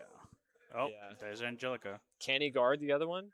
It'll be Ooh. very telling if he takes this one. Oh, now he's we're gonna PGing the last one. PG. Okay, that's interesting. Interesting. If that was like his only piece of shield, I don't think he would have done it there. So he must have something else too. That or he's just like, nah, I'll stay at 3 and chill. Yeah. I think if I had just PG there, I would probably go to 4. Just to like tank the big thing next turn. Yeah. Or at least like PG the Vanguard. Yeah, I would have PG'd the Vanguard instead. Yeah. But worst case scenario, you take 3 if he hits 1 crit or something. yeah. Oh, 2 grade 4s got tucked into Soul. All right, he only needs the 1, but we'll take a deck then.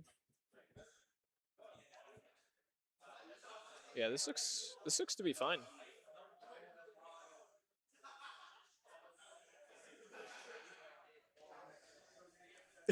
I just saw the chat. What? Who is that handsome guy playing Ava? I don't know. Some bum. Some know. bum that plays Brantgate. Some robosexual. Yeah, someone who hits OT. Hey. I was surprised it wasn't you that game, dude. I'll be real. I was like, we're in the sack corner, bro. Please, The game is close. We need someone to hit some stuff. He took the sacking away. No Strictly players, I say. The Strictly players were invited. We have we'll be doing another one of these tournaments again. So anyone that's down to show up, you just have to do well at a locals for a 4-week period. Within that 4 weeks, and you'll get added to the deluxe. So we'll be hopefully doing more of these here in the future. But incentive for you to show up and top. You can participate in something like this. Free tournament, free pricing, free vibes, free elder breath to the face, free. I don't like that one. Yeah.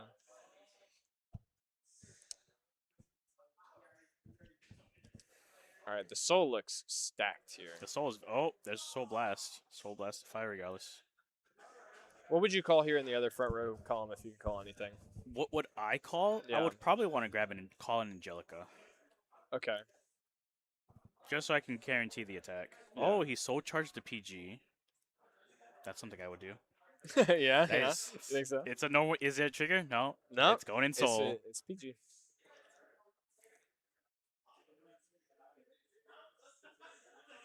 All right, top 5. Let's see if he finds an Angelica here. Or another grade 2. Yeah, another grade 2 wouldn't be bad. All right, we have Oh, Ace Unit. That'll Ace fill the Unit. slot very nicely. And he's gonna look I at was top joking. 7. He kept talking about cutting that card from the deck because he top 7s for all triggers all the time. Yeah. I was like, that is funny, but I think you still have to play Ace Unit, even if you hit all triggers. Ace Unit's just too good. Ace Unit is really good. That's one of Yeah. the cards I don't have in my deck. I Really? believe. Yeah. What's the slot for you? More Angelica? Yeah, I got 4 Angelicas, and I have 2 extra slots. Mm. Those are both more of the grade 2 ride line. Right. So I have more Genesis tech. And you're on what, 3 dissection? 3 dissection, yeah. Okay. So I think he's on 4. Mm. So your 2 extra slots might be Ace Unit dissection in his build. Yeah. I also see him play Persona as well. Yeah. It does pump up numbers, but it can get scary Yeah. in the late game, especially if you have not seen their draws. Yeah, well, we'll see. But that's another danger of the draws. He was ticking with the deck out rules. Yeah. Yesterday. Were you here for that game, No. dude?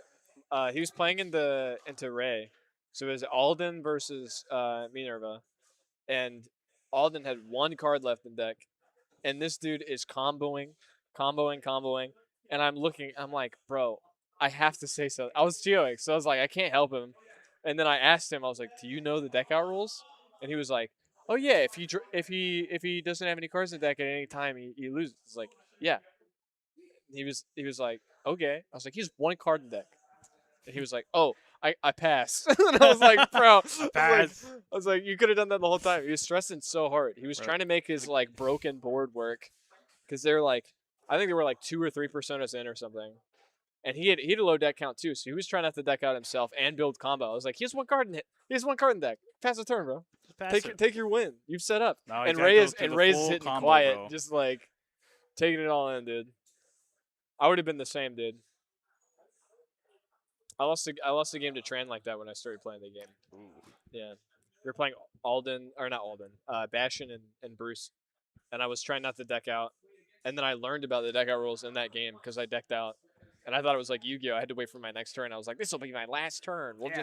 I'll go crazy. I don't need these cards in deck. All right, my turn. I draw. Yeah, Oh, yeah. you lose. Yeah, well, I went triple drive. I went triple drive with my last.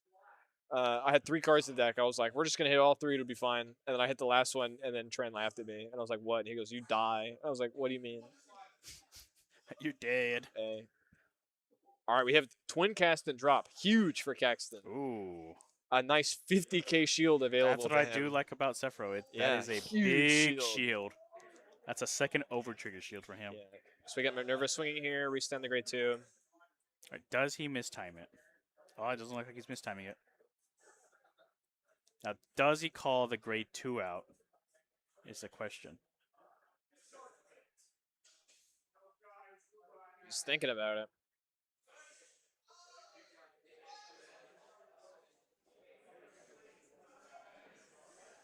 Okay, that's 1, 2, 3. It looks like he's not going to call the grade 2 out. Yep, counterblast. Let's go Counterblast. I didn't have enough for it. So we're staring down 3 more attacks, including this one. Yep. Three more attacks. Oh, there's Heal. the heal. He does resolve the heal. I Caxton's believe. at 3, so Yep. he does hit it. Solid here. He's putting power on ban, so we'll see this power again. Oh, a crit. Crit. All All yep. effects ban. It's a 2 to pass, so Caxton's going to It's going to go to 5 5 now. What are his triggers? He's got mask. No triggers. Order. This is going to Yikes. be hard. So we're at 5. He does have the 50k shield and drop, so we have that available to us to try and mitigate this Vanguard swing, but the rear guard might get all of the triggers, all 1 trigger or whatever he hits Yeah, here. this I thing- guess we're gonna see the twin Let's hope cast. it's not over trigger. Yeah, are we gonna intercept grade 2? Crit. Oh man, Yep. devastating. Yeah, I'll do it. All right, Mike got it. His 1 to pass paid off. Oh, man. Oh man, That's insane. made my stomach drop, dude. Ugh. All right, tune in. That was our first of top 4 games. Next we have Bailey and Caesar, Oh, and it'll be the Lemongrass winner versus of that Ava? game versus Mike. Oh, Yeah. man. So we'll see. We'll be right back, you guys.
right, we're back. Oh, so what did I misplay and win? I don't know, man. Ultio Draco, respond, dude. Misplayed and won. Okay. I'm gonna find out it's like Jobs or somebody. Or Caxton. I know I didn't do the counterblast thing right. Oh, yeah.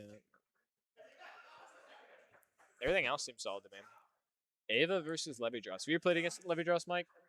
I have This not. deck was a little bit before your time, I think. No, I can't Mike- hear you in these Mike's headphones. the newest player. Yeah, yeah. Okay, I can hear you as a person sitting next to me. gotcha. He's CB instead of EB3.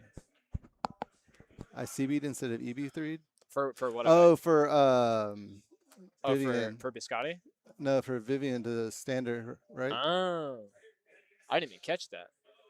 That would have helped too, because then I could have popped out the chamomile. Yeah. It's optional. You can pay 1 or 2, yeah? If Minerva is your Vanguard, Oh, okay. you can do it. No, when you play her. Yeah. Right? I don't know. Let's see. Real-time fact check. Here we go. So we got this game and 2 more up for us. We have this. Decides who goes into our winners and losers bracket for top 4. And Caxton will play the winner. Oh, okay. Oh yeah. So Vivian, when you Defensive draw the OT card, here. is for the first effect. Yeah. All right. Thank you, Util Drago. Yes, thank we're you. learning stuff today. Yes. I'll remember that next Yeah. next game. So Levy Dross, since you didn't play against this deck is AIDS. The gimmick of the deck, you put markers like the markers that were played in the last game. Mm-hmm. You can put them on your side, and they give the things that swing +10, Mm-hmm. which is like 2 markers from the Sephiroth deck, or you put it on your opponent's side, and when they swing with it, you can remove it to give it -10 and draw a card. So sometimes you can just fully rip cards away from their ability to hit you. So they swing 15, you're at 13, you go, all right, that's a 5 now, and I draw. Oh, that You're sounds like, fun. Yeah, it's super fun and cool. It's also nice to be like, wow, I don't have shield. I'll just put a bunch of markers on other people's boards and then just bounce them all, mess up their own attacks, and draw into the shield to complete the guard. No.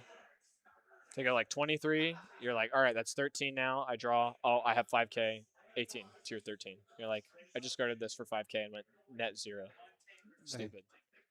The deck was super meta for a while, but it's kind of fallen off now. It's just not very consistent. It also hits for huge numbers and multi-attacks for like 6. So it's So strong.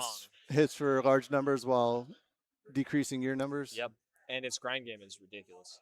So does this want to go into a long game? Yeah. Most of what Levy's available to do is like grade 3 onward, which means their early game is like kind of garbage, which is what makes the deck hurt a little bit. Mm-hmm. But other than that, like grade 3 on, the deck is super chilling. It has so you can put 3 markers per turn, and then on divine skill you can do it once per game. You can add an additional 2 markers. So on like grade 3 turn, people will do it and then set up like 3 on your opponent's side and 2 on your side. So some of your cards check to like make sure they're on zones with the markers on them. But other than that, you just like trip your opponent at every starting block for the whole game. So are you trying to knock down their front row or their boosters? Against Levy? Yeah. Like if you're the Levy player, what do you want to do? Yeah, it depends on what the deck is doing, but for against something like Ava, I'm gonna want to put those markers in front row because he's gonna call stuff out of deck or dropper things to front row again. So they're always gonna be live. So he swings for like 20 here with his grade 2, and then you go, all right, that's 10 now. It doesn't hit. And you go, great. And he's plussing for it. It's kind of ridiculous. Ava is super good at condensing their deck, though. So if he can just hit triggers, he might be chilling anyway. All right, so we're going to hit a heal here. Vanguard 25 into the 23. Leviators is at 0 damage right now, and Bailey's had to use a fair amount of shield to stay at 1. Not a bad early game from Levidros. We're doing Ava. We're gonna set up some set order here.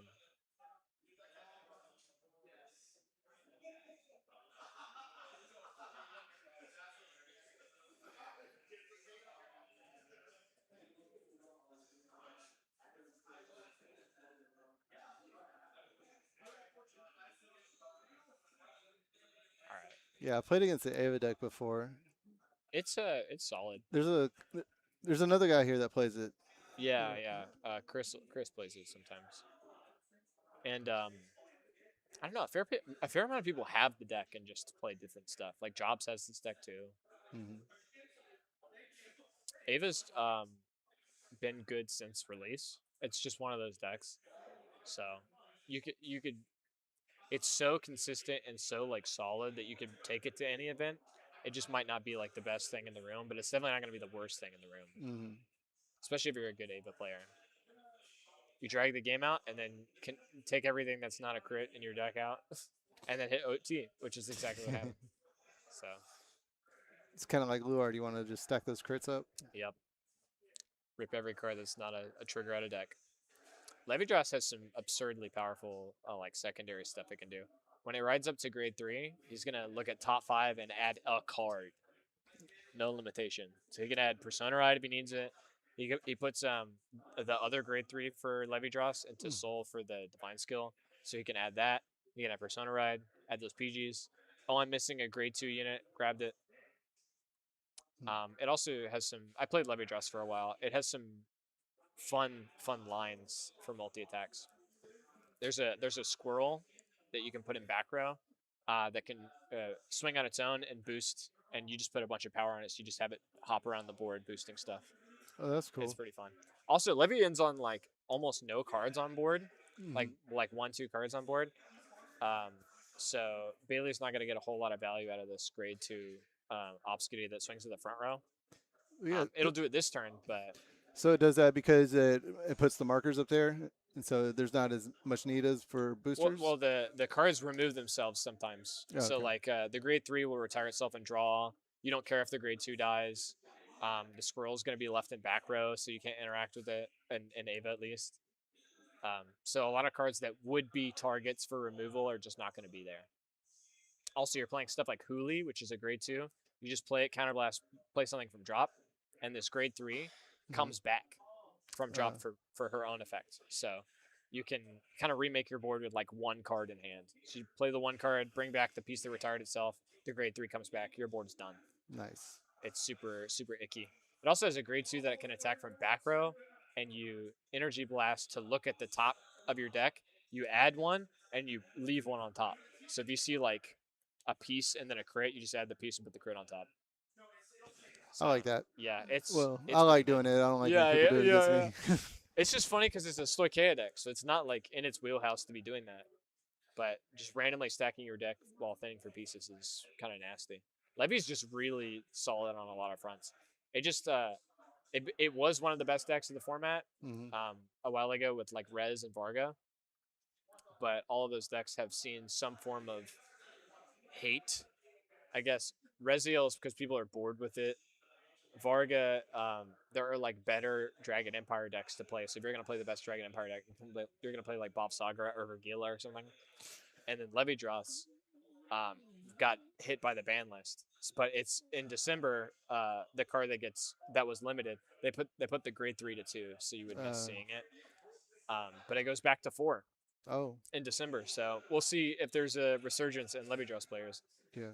But for the most part, it's pretty untouched. Yeah, I was hoping not to have to play against Basagra today. Yeah. Chris wasn't here. Should have been here, Chris. Yeah. Shouldn't have had family dinner, idiot. Oh well, it would have been nice to see him here. Yeah. He's here for every community event thing, so I feel bad that he's not here, but saves Peefrel from losing to Bob Sagra. Are we gonna intercept 2 here? This should just be 18 at the Vanguard. Can't imagine he doesn't take this here. Levidraws does need a little bit of counterblast to go. So us being at 0 is kind of worrisome, but he might just also be banking on taking the Obfuscate in the front row that has a crit on it. We'll see. We'll see. Caesar's a very pessimistic player. So he might stay at 0 for the fear that he goes to 1 damage. So Yeah. we don't know. But I imagine he takes at least 2 damage here. The gray one in the back row lets you attack with stuff in back row, but it needs a counterblast. All right, so we're going to take this one. There's the gray 2 that stacks stuff and attacks from back row. We'll swing here for 1 damage. We're going to take this one, guard the other one, stay at 2. Or go to 3. He was guarding a lot of early game. I can't imagine he takes both of these here. All right, so we're going to take 2 damage 1. Another 2 damage 1. No triggers. We're going to guard this one. Smart move.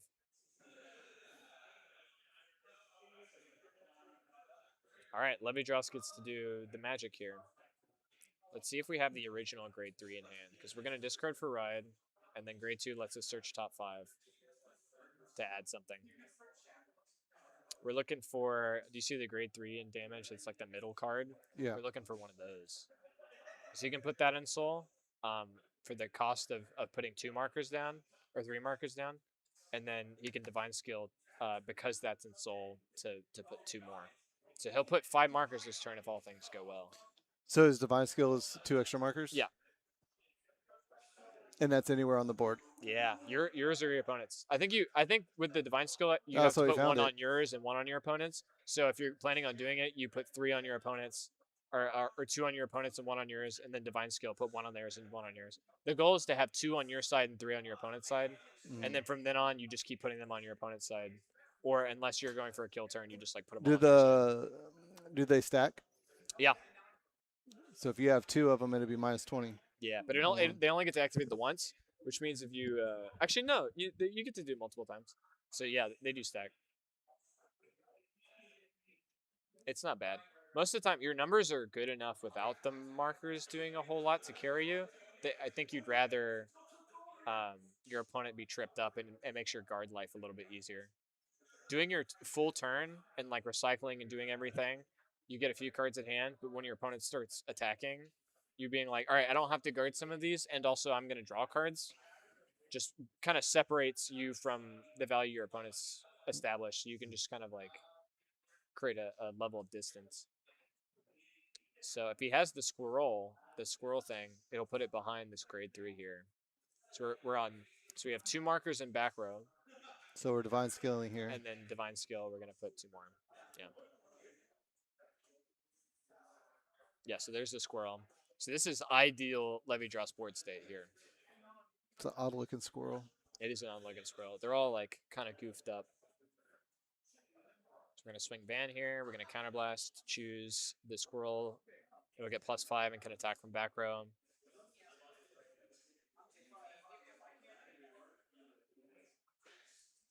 We're gonna PG Vanguard swing. It does have a crit when you use Divine Skill. So Levy's also just like swinging for 2, and in a state where you've potentially stacked a crit on top of your deck. Mm-hmm. So if you fear like this column's gonna be like 70 or something, it's ridiculous. Levy's pretty absurd. All right, looks like we didn't hit any triggers. Yeah, I think he hit a heal. Oh, did he? Okay, Yeah. okay. Oh, so he put power on Hooli in the front row. Okay. So this should be 35.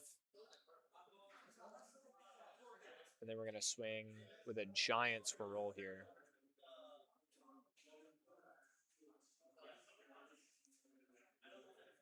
And then end of battle, the grade 3 is going to retire and draw us a card. And then Squirrel's going to move to behind where Hooli is. So he can choose to boost with it to make another huge attack, or just swing with Hooli and the Squirrel in back row. So he could have 2 more attacks here, or just 1 giant attack, depending on what he feels like. Ava is at 23, so I imagine he just fully, yeah, there we go. Ask for a big number here.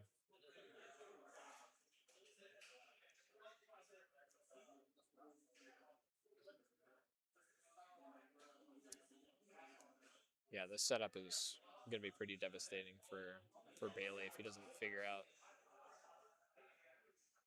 how to guard this. I think he's only at 2, so he could go to 3 and hang out.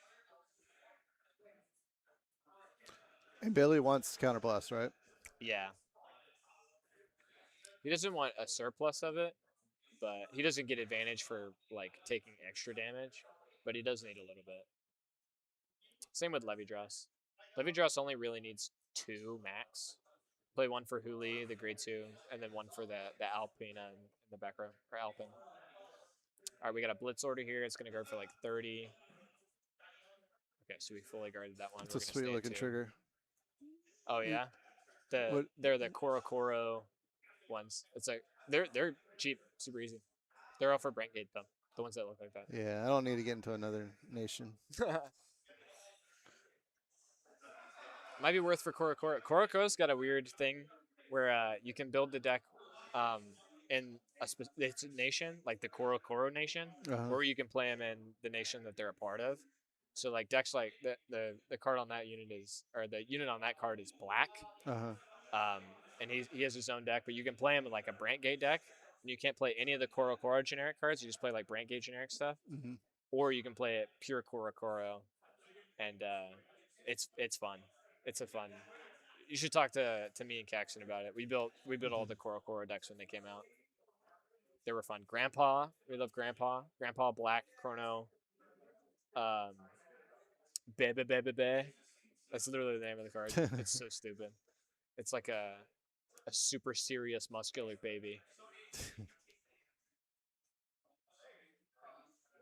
Those are very silly decks. They're all based off of like Korokoro is a comic company. That's like where Dragon Ball and stuff started. Okay. So the stuff that's like their classics or whatever got Vanguard decks for the collab, which is very cool. Some of them are still airing. Like I think Grandpa and Baby Baby Bear are still airing. It was like on Crunchyroll. No, they're like straight manga. It's Oh, like okay. just for their company. Okay. It would be sick if they made an anime for those. They're like they're basically like the Americanized version of this would be like, oh yeah, we have the Marmaduke, the Peanuts, the whatever, the Calvin and Hobbes deck. It would be Nice. stuff like that. I could some of get them are on still board with airing. that. Yeah, yeah. I hope that's the next collab. Calvin and Hobbes Yeah, Vanguard yeah. collab. I want to pee on my opponent. Yeah. All right, so we got Persona right here. The numbers are going to be pretty bad for Bailey here in the front row, even with the Persona. The Persona equalizes the -10 that his rears are going to get, but Caesar is going to draw a card for at least both of these 2 front row attacks. And he'll call another one off of Ava, but he'll probably call it to this one that only has 1 marker, so he can't use the second marker. But that just means he's set up with 1 for the next turn, so he has to play 1 less. When he activates those markers, do they go away? They go away. Yeah. If it's on your opponent's side, if it's on your side, you get the +10 and it stays. So you can like functionally scale your own board, or you can like continually trip your opponent to draw cards. The meta is like to just do that. Yeah. See, I don't need to play a deck like that because I'm just gonna be like, I'm just gonna power all my stuff up, Yeah, and then I lose. yeah. I mean the power is enough on its own to where it's like it doesn't hurt to not have them on your board. And some of the cards just check for them to be there, so you just put them in the back row too, so you can have your grade 2 and your squirrel keep swapping spots. There was a time playing Levy Dress where you would do the like 5 attack whatever, and then you would leave them on your opponent's board, and the next turn during your Persona run, you would put 2 more, and they would be like, dude, my columns are -20 and you draw 2 when I swing. Yeah. Shut up. It's very annoying. I think I built Levy Dress twice. Now that I'm thinking about it, I was like, I've definitely built this deck more than once. I built it when it came out, and then I was like, I'm definitely gonna play it in the next format. And then I read all the new cards for it, and I was like, oh, this deck is gonna get so AIDS. I'm gonna get rid of this. And I did. Well, the hype prices were there, and then I had FOMO whenever it came out, and I was like, I gotta rebuild it. And then I got bored. I was like, I have to move it again. There's a world I rebuild it. We're gonna heal here. Very good. We stayed at 2, so he's down to 1 damage against Levy Dross on Persona right turn. Damage wise, Bailey's in a very good spot here, but resource wise, it might be a little bit rough with these markers.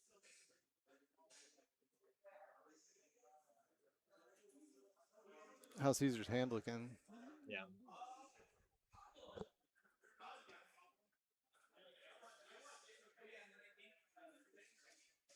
Yeah, that being enough to guard is very nice. We got 10. Because that's hitting with an extra crit, right? Yes.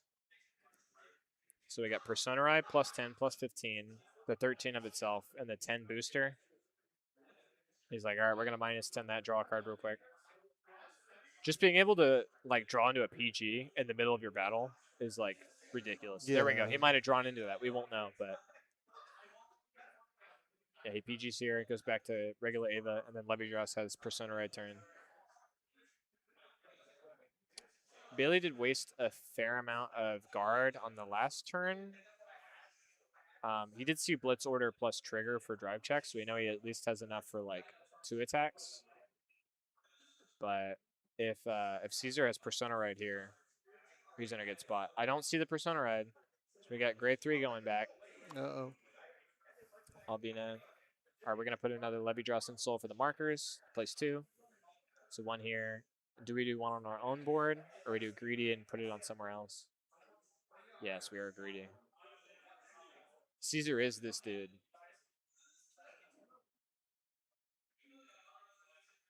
He's too scared to go for game, but he does. He's at 1 damage, so Caesar wants the game to drag out because he'll be more and more in an advantage the longer the game goes. Bailey's attacks will get smaller and smaller, and Caesar's hand will get larger and larger. But isn't Bailey's deck getting more stacked with triggers as it That's goes true. on? So he's condensing. Bailey, I don't think Bailey's in a bad spot either. I think Levy Dross is just crazy, and I'm getting hyped about seeing it again. But that's the nation that you play mostly, right? What, Stoicheia? Yeah. I play a lot of Stoicheia and Dark States. I used to be almost exclusively Dark States, but I play a lot of Stoic now. We got a front here. I don't know that that does a whole lot for Bailey, but it at least makes that grade 3 miss. So he'll do this attack and then move scroll to behind the grade 3 so the grade 3 can hit.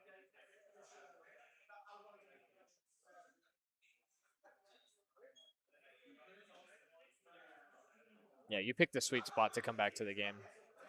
When Levy Dross was like every second deck that you played against, it was Yeah. like I want to quit Vanguard, dude. It's fun. I'm enjoying it. There's just it's so much. Yeah, It's hard not There's a lot to to get catch up on. overwhelmed. For a game that's like so streamlined, like you can learn your deck, and then the rest of your job is just to learn matchups, and it's like fine. And that's like all the job that you're supposed to be doing. Mhm. But if you're coming back after a long time, a random deck will get a support card that makes it playable again, and then it shows up at your locals, and I've never seen this deck before in my life. Why am I playing against it? Yeah, that's like my first week here, and I was playing Arizona con Leche. Oh yeah. I mean, everybody ran over it, but it's like, like ah. I've never seen this before. Yeah. Yeah, It's nobody also- was dumb enough to play it. I mean, that's half the game. A lot of people have random pet decks that they'll take everywhere. Yeah, I think I'm. Well, I know I'm starting to work on a Hex Orb Mhm. Sorcerers. That's a fun deck. That's a fun deck. Yeah. All right, Bailey, you better seal it this game. Got to go back to my OTT roots. Yeah, dude. Yeah, I also picked the sweet spot to join. I started playing during like one set had come out of Overdress. So I had like all of Overdress to learn all the decks, and then Will Dress, and then the Divine stuff. It was fun. It was funny like when the strides came to Vanguard because I had to learn what the stride decks were and like how stride decks worked. Yeah, like that was. when they were coming out. Yeah, I had to learn that when I picked up Luard. Yeah. It was different. It is different. It's a different breed of deck. It was also really devastating when everyone's on like grade 3 decks and the format starts slowing down and then Chrono Jet came out, and it was the only Stride deck. It was like you have to play Chrono Jet or you lose the game. You're like, the Stride deck was just so insane. You're telling me I get to draw 2 when I start my turn and play every early game piece ever? Also 4 attack, and I get +5 to front row constantly? Sure. It's looking like Bailey's got quite a few triggers in there. Yeah. I think he just needs to get Caesar not to guard his Vanguard, and he might be in a very, very good position. But the amount of markers incentivizes him like not to boost, because then that's another -10 in draw. It's less about the -10 because you can make the numbers big enough that the -10 doesn't matter a whole lot. It's the fact that he's drawing cards while it's happening. Yeah. It's like, oh, an extra attack here gives him an extra potential draw to guard my other one. So like you might cut down your attack. It's another like metagame strat. Like I doubt he boosts with the Obscurate because he doesn't want one attack to be +2 to Caesar's hand. Caesar did miss the Persona Ride last turn, so in terms of like Persona Ride grinding, I think Bailey, if he wasn't playing into Levy Dross right now, would be in like a stellar spot. Yeah. But just because Caesar might top deck into something that stops this onslaught, it might be Is Bailey at bad 0 farm. damage? I think so. He's at 2. I think he was at 2. No, he is at 2. Yeah. Or it's over 3, there. sorry. Okay. No, it's 2. That's crazy. We're covering it. It's like he's definitely at low damage count.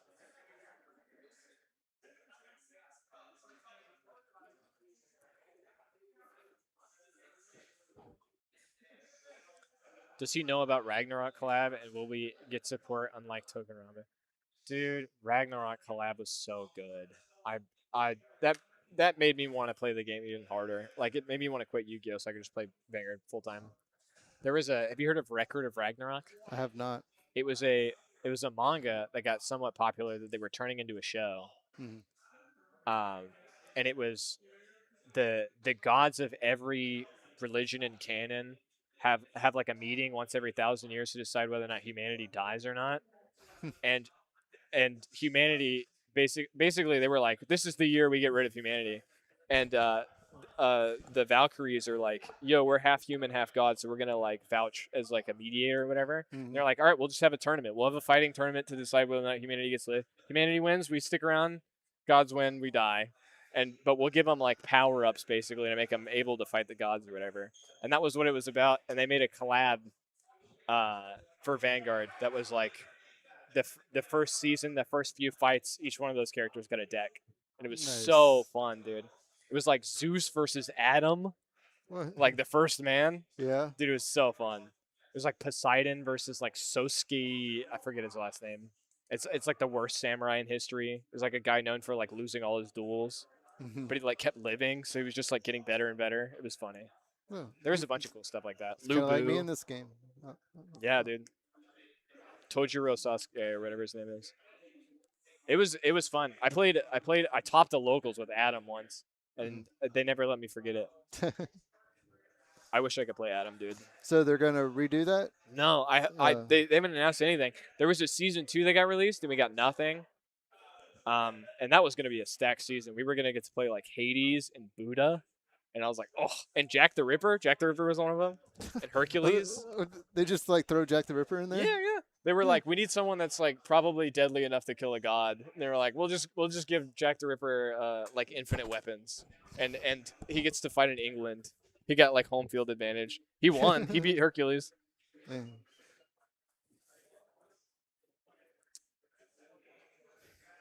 All right, I think Bailey is still chilling here, man. Levy's taken 1 to 2 damages a turn from turn 3 onward. So next turn, Ava's going to be super well positioned to close. Then again, he has the ideal board up again. No Persona. He hasn't Persona'd once this game. It's fully within his rights to Persona ride, and he has not done it.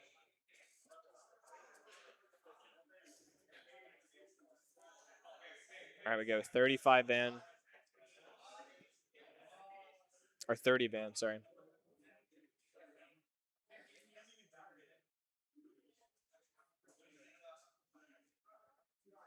Bailey will hit defensive triggers here because he's decked them enough, but I think he's wanting to save the offensive ones for his turn, so he might just like guard with everything to just like stay at 2 or 1, not to chance more stuff going out of deck. I think he defensive OT'd like super early, which is why he's still at a low damage count. I mean, that's not why. It's because he's been guarding, but like turn 1 or 2, I think he hit a defensive OT. All right, so we're gonna PG the Vanguard swing. So now all he has left is 2 more attacks, pending he doesn't want Squirrel to attack. All right, we're hit double crit on the Vanguard swing. That's going to be huge here. Giant number. Giant, huge number for 2. I think this is where Bailey needs to go to 4. He needs those defensives to guard this last one. Even if he has 1 PG, there's a world he moves Squirrel, and then he has 2 more attacks, 1 with crit, 1 without crit. Does the squirrel stand when it moves? Yeah, it gets more power. It doesn't have to boost. It can attack from back row. So he boosts here, and then he moves it to the open zone, and then he has Hooli in front row, and then potentially a Squirrel in back row to attack. Okay, so we're doing the Blitz order. I think this is 30k shields. He's at like 43, 48. Oh, is that enough? That might be enough. Oh, he has a bunch of research orders. That shield, that was way more.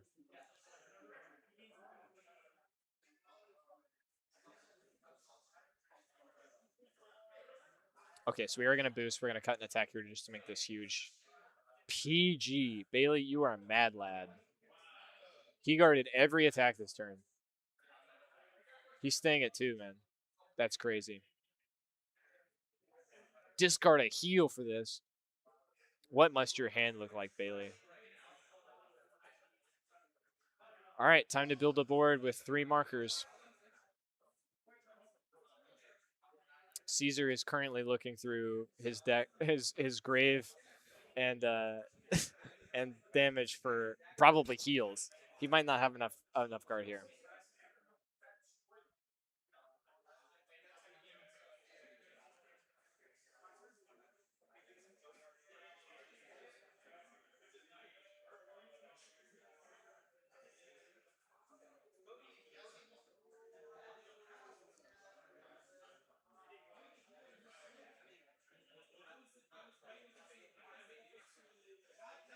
All right.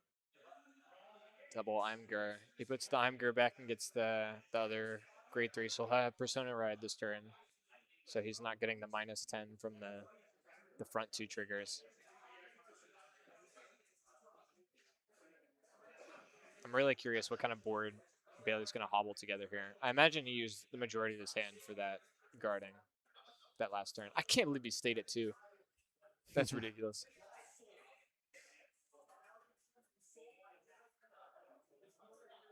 All right, we got our Poison and Paradise Ava. Deck's looking a little thin. Yeah.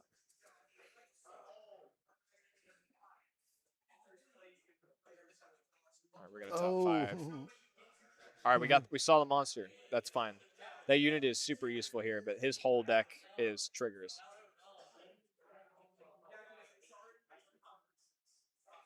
Top 5, just one thing, not a creature, or one thing, not a. Whoa, almost his entire deck is triggers, if not the entire deck. And he hasn't flipped OT yet, has he? No, he hit it defensively early. Oh, okay. So it's just crit front heal. The heal will do nothing for him other than give him another +10. But all right, we draw a crit off the top. Bailey's shaking, so excited. What does he call? He calls the monster in front row. The grade 2 he just added. Does he have another obfuscated to put in front row?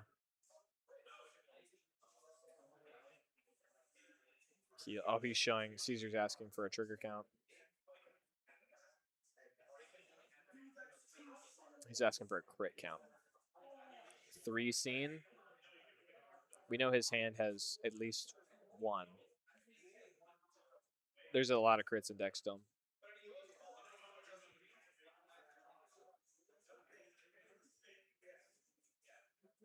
Obfuscate in hand, so he has a full front row to call here. 2 Obfuscates in hand.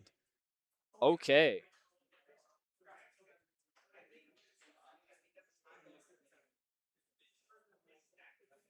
All right, this is going to be a lot for Caesar to handle here.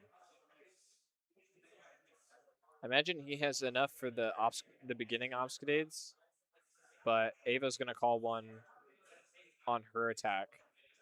And then if he like 2 passes Bailey, it's over. And then if he PGs, he just puts all the triggers he hits on the other Obfuscade and hopes that's enough. He only has 1 marker for each, so I think he has to use them both first. Because if he chooses not to proc 1 for the card he's going to call off of Ava, then he just calls it to the other zone and ignores it. So he needs to make sure both of those work. Oh, he's doing it now. Okay. So he's calling the Obfuscate here. And now it doesn't have the marker on it, so the one that's flipped upside down is the one that has a crit on it. So that kills Caesar if it hits him. So he needs to fully guard Vanguard Swing and potentially the other 2 attacks to not die. No guard front. Crit. So if it's crit power, Caesar's got to heal out here. No heal. That's it for Bailey. Wow. Absolutely crazy. He facilitated a board state where any attack kills Caesar. Yeah. Which is great. All right, so it is Bailey. Yeah, that's great. All right, next game is gonna be yeah, it's you and Caxton. You and Caxton played already. You won yours, yeah. Yeah. All right, you and Bailey are gonna play, but not before Caesar and Caxton play. So they're gonna play for 3rd and 4th, and y'all are gonna play for 1st and 2nd. Sweet. Yeah, so we'll be back. Thanks for sticking around. Thanks for commentating. Thank you. All right, we'll be back, gang.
All right, we're back.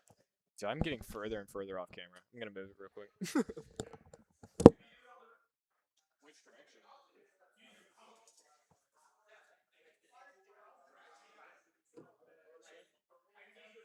Yeah.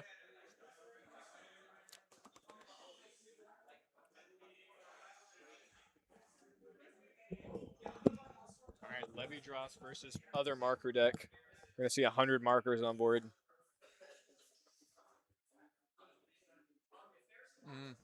Yes. Yeah. This is gonna be fun. Keep track of everything. Infinity dice. Plus 10, minus 5, plus 5, minus 10. It'll be something, dude. Man, that last game took all my energy away. Why? It just lasted so long. There's nothing to say. I was like, do you this mean? is crazy. My mastermind board manipulation. Yeah, dude. It was- Dodging the double stacked. I was infinity watching it. markers. It was nice. You put it on 2 and you're like, I just ignore this one. Yeah, You exactly. go swing one, swing the other, call here, done. What a fool. Yeah. He tends to play like super defensively with his markers. So I figured that would be something that happened. But as soon as he put one in your back row, I was like, we're lost. Oh, We're lost the sauce. Too late. Yeah. Should have You done that don't, earlier. you don't boost Yeah. or don't need to. I mean, you can, but Right. it was nice. He didn't see a persona last game too. I was like, No, he did ooh, not we're see a just single getting persona. That saved me. minus advantage every time. You're like double Imgur. And all my Like, defensive triggers. dude. When he hit double crit, I was like, oh, Bailey might be in trouble. And then you guarded the first two, and I was like, surely he goes to 4. Surely he takes one of these. And you guarded the last one. I was like, bro, he's gonna stay at 2. It's ridiculous. Oh man. It's a tanky deck. I don't know. It what to is, say. man. He was doing great. The blitz orders alone, Bro. just putting in so much work. Guarding I for forgot they 50. scaled that heavily, and then you guarded one attack that was the like grade 3 boosted by scroll attack that had a crit on it, and I was like, surely he has more to guard, and then it was done, and I was like, yo, wait, he has like 6 in research. It's like, oh wait, he's like fine. You let him Late play for game, too long, yeah. dude. Levy draws dirtled. Didn't get the kill turn. I just out resourced him. Yeah, I mean it's not like that. His second or third grade 3 turn wasn't like oppressive. No, it was It full was, power. It was full power. He had the ideal board every grade 3 turn. exactly. The whole game. He had nice early game too. I was like, Levy's biggest weakness early game. He goes grade 2, grade 3 booster. I was like, damn, all right, bro. Pretty good. All right, we got Here we go. looks like Caesar going first. Oh, that's pretty good. Yeah, discard grade 3. We're gonna see that later.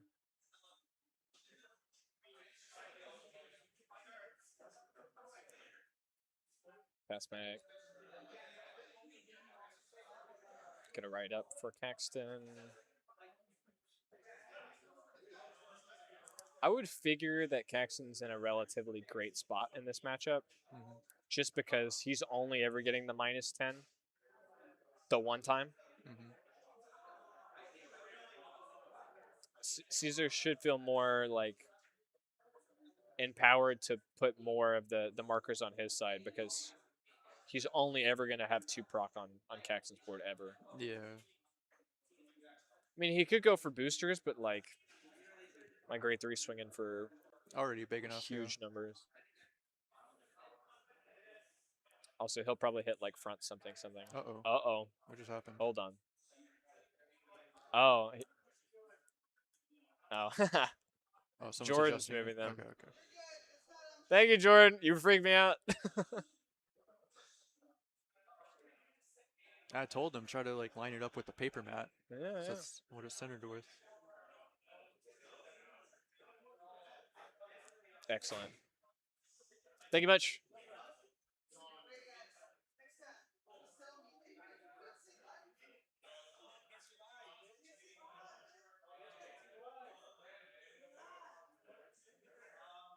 All right.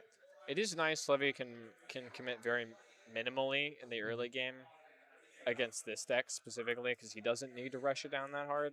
Right. So missing the early game pieces isn't the end of the world. Caxton also wants to take a bunch of damage, so Yeah. he can convert all of He those needs to into see his draws and pieces off markers. the draws. Yeah. Yeah. I wouldn't be surprised if he like tanks this turn and guards like one thing. Depends on how oppressive his first levy turn is.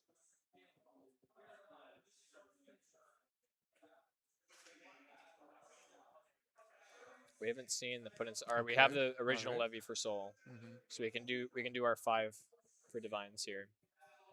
Do we want to do it here? Alright, he's going defensive. I think if I was levy here, I think Okay. I would do effect Mm, and put markers on my interesting. side and just leave the 2 on his side. Wow. That way next turn I can just refill. He doesn't have anything else. Is this all we're doing? No way. He did put the grade 2 in front row, which is like Yeah. telltale. He could I just don't have move it anything to back do. whenever he wants, but I think I think it only can attack while it's on a marker, which makes me think, why is it? Maybe he knew this was all he was going to commit, so he puts the. Oh. Oh well, didn't need anything else. this is fine for Caxton though. Oh, that's pretty PG good. That's is pretty like good. super nice here. Crit PG. All right, unequal Dittoed. trade. 30 and to then he the gets to sack 30 it to the to 20 here. hit over the defensive. Yep. Not a trigger. Yep. That's fine. I think we guard this one here. Yep. Yep. And then sack to draw. Yep. Levy's next turn is going to be Now, interesting. yeah. Now Caxton has to swing face. Yeah. I can't imagine that was Caesar like inviting him to do that. I think he just like had to do it. Yeah, it was only a 3 attack turn. Yeah, that's crazy. In the battle of the 3 attacks, I'll take Sephiroth any day. Mm-hmm.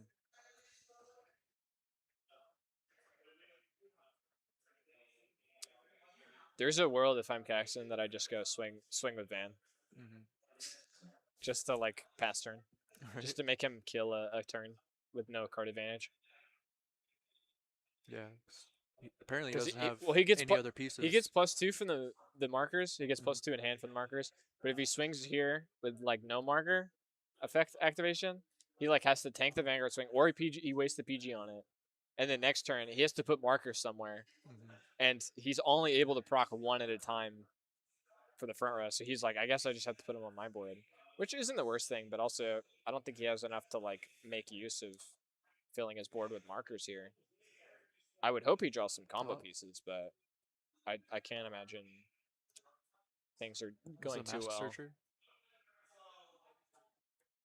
Yeah, it's Mass Searcher. I think this is the one he's playing not that many of because he doesn't get the like draw effects off it. I think it's straight up just search. Right. Also, he has stuff he wants in front row to swing with, and this grade 2 is not it. He wants the grade 3. He wants the grade 2 Persona Ride, put in Soul, get a Great Girl. I think even Pegasus is slightly better, just because you can search for Mask and Persona Ride, and then Mask search whatever the heck else. Yeah.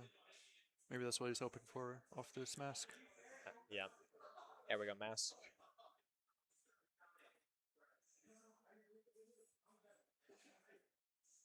You got it? Yeah, I think this turn has to be pretty impactful for Caxton.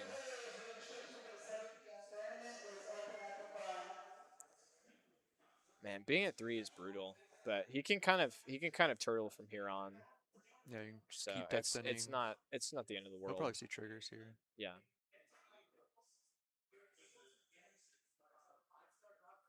Go get his Persona Ride.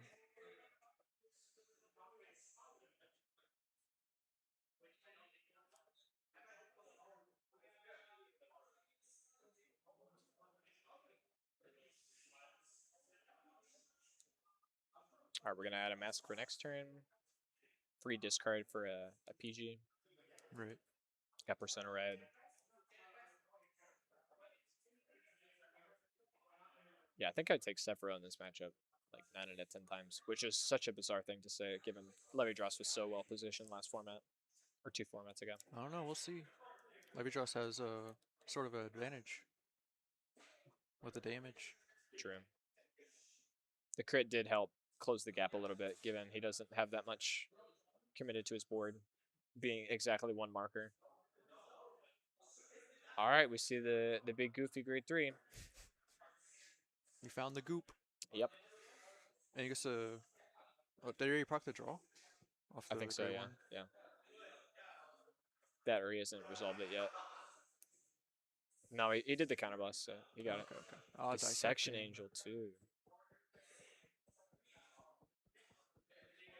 Just gonna try and stay at 3. Mm-hmm. Get the counter charge, save it.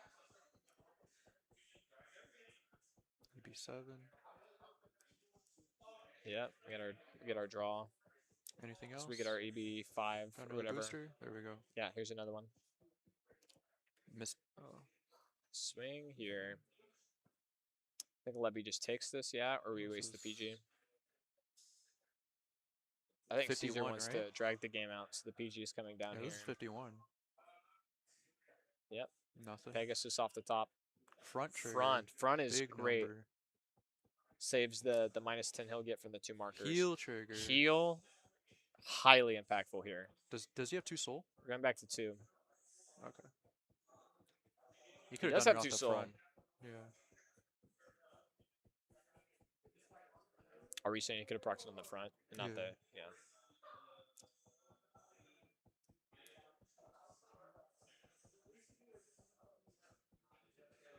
I think doing it off the heel is nice because now he can just straight stay at 2 if he can afford to do it. Oh, he's going bigger number first. Yep.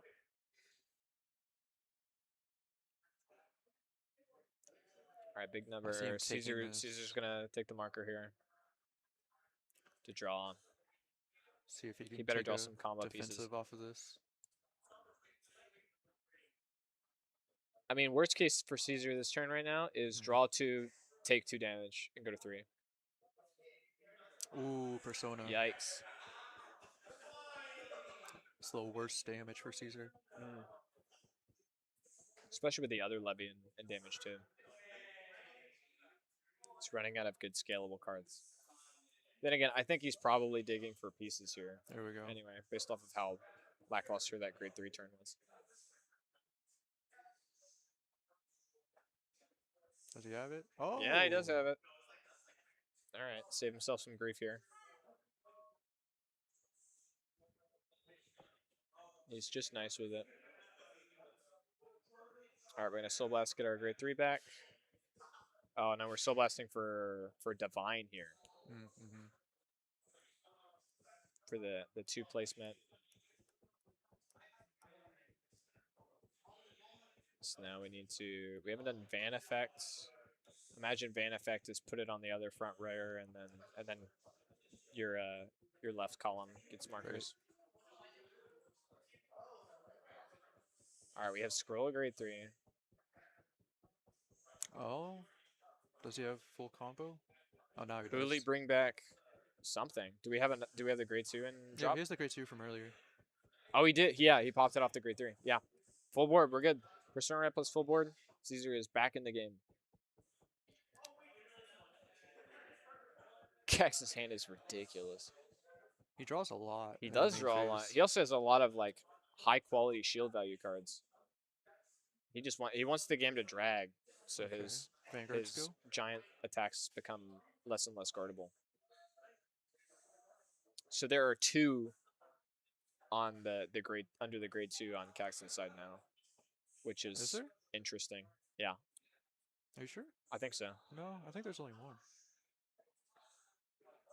Those are cat ears. Right? From the mat? Where's the last marker then? I think you put it on his side. He did 2 from Divine. He had 1 on his already. I'm like 80% sure. I think you put it in his back row. Did he not? He had 1 left over from grade 3 turn, Mm-hmm. and then he put 5. So there should be 6 total. 1, 2, 3, 4, 5. I know he didn't put a Levy Dress into soul for. He only got 2, not 3. Oh, you're right. You're right. He put a. What was that, Charlemagne? Yeah.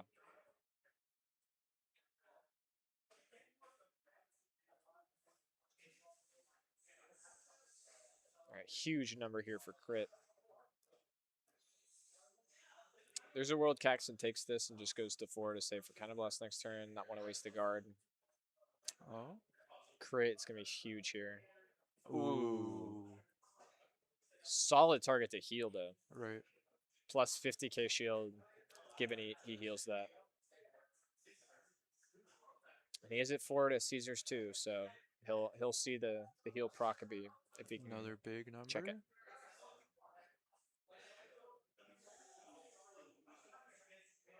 Are we gonna split it up? Oh, he's attacking from back row this time. He's not boosting. Yeah. There's utility to swinging at the rear here, but I think he's swinging at Van with this. Yeah. Try to eat that hand. Yeah. It is 30 to 23. That's for a 10k shield. Super doable on Caxton's side, but if he swings at the rear, he might just like eat it. Oh, we're going to go to 5. 2 defenses is good. Okay. Okay. I mean, Caesar only has one more chance to Persona Ride. That's true. And that's if he gets another turn. He's only at 2. I don't know, man. I didn't see a PG gotta- off of his He's drive got to see checks. some yellow squares off of this. Yeah. Going to 5 is interesting. Mm-hmm. Given his hand size, like, you'd think he'd discard the 1, but Well, it's going to deny heals on Caesar's end. true. Less opportunities for it. That's the one thing I think about when playing Ava. Mhm. When I stay at low damage, like my heals are useless. But I think it's a trade-off. Yeah. Especially if you can stay at like 1 or 2. Mm-hmm. You can sometimes get lazy in the late game when you're really grinding. You're taking resources away from your opponent. You might just be like, I'm gonna just eat this turn, Yeah, right. and then I'll basically have turn skipped them by going to the damage I I'll should say be that. at right now. I'll say I'll eat this turn, and I'll hit a defensive trigger. I'm And like, you're oh like, wait, time to now go to it's- everything. Yeah. I'm Everything there is too. way easier. Wasted a 10k shield, especially if it's like a multi-attack deck. You're like, Mhm. all right, I can't waste this 10k shield. That's gonna be useful for 1, 2, 3, 4 attacks. Right. Vanguard's all seeing situation and taking the most advantage you can from it. And sometimes you get given situations like Elder Breath or Yellow OT. Are 2 notable Chaos Gremlins of this tournament.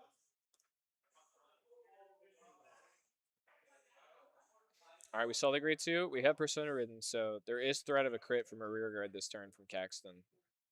He's drawing cards. Yep. We're gonna keep it up. We have 3 counterblast available to us still. You know what'd be really good? What? Red OT. And this, Yeah. he's tried all of them, but Yellow won him a game today, like Really? on its own. Yeah. Yeah. He played against the Oscar's Valeno. I mean, like, if I'm playing against Sephiroth, I want to just beat down and ask for as many cards as possible to like equalize. Oh, All right, there's we a see yellow crit square. here from a no guard on Vanguard. Yep. Power to the potential crit unit. PG. PG, nice. The Section Angel. Yeah. The crit might be enough to close the gap here. Seeing a grade 2 There's a heal. Heal does not proc. We still get the power to levy draws. Yeah, Hold gets a draw since he has Yep, a he backup gets- dissection. Jackson is fully set here. I'm curious if he has the grade 2 for gotta the swing the crit crit first. unit. He has to have the crit. Does he have it? Let's see it. Yep. There it is. So this is a huge attack with the crit. Caesar does get to proc the marker here to give it -10 and draw a card, which is solid for him. Does he have enough guard to stop this? I imagine. Yeah, there we go. Okay. And then just eat this last attack. I would assume. Daniel says, "Why did no play best deck Messiah?" Not best deck, sorry. Yeah, cite your source, bro. Right. Messiah is nice. Draw a bunch of cards is good. That's also like the fastest way to deck out ever. It also doesn't deck then, so you just rip all your triggers out of deck and watch yourself die.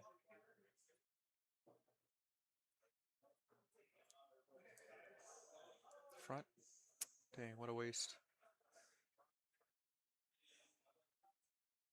All right, we did put Caesar to 5, so this will be potentially the Does last he have turn the for both last people. persona? I don't think so. Nope. Nope, he does have the levy for the 3 markers, though. Not that that's going to do a whole lot here. If I were Caesar, I wouldn't even put the markers there. I would just put them all on Yeah. my units. Right.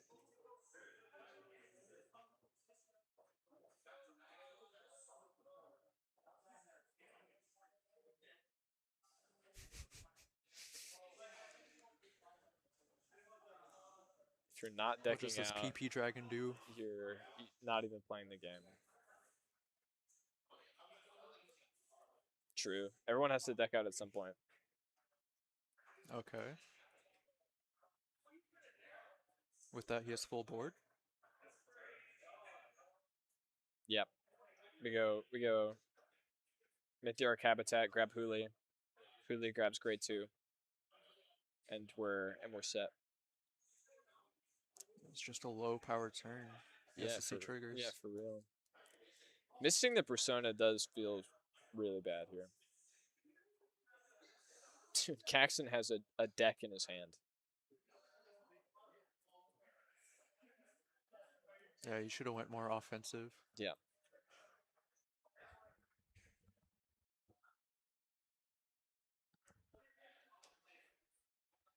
Again, he's a relatively pessimistic player, so he's hoping his Draw ability PGs to off of he'll the draw orders. PGs later. Or, I feel like that's more hopeful than like yeah, lots I'll of probably markers. kill this turn. He's at 5. Cat. Cat goes hard here. A mean 20k shield. That means we are hard guarding the Vanguard and hoping no persona gets hit. I haven't seen a persona from Caesar yet on defensive or offensive side, so. Are we 3 passing or OT passing here?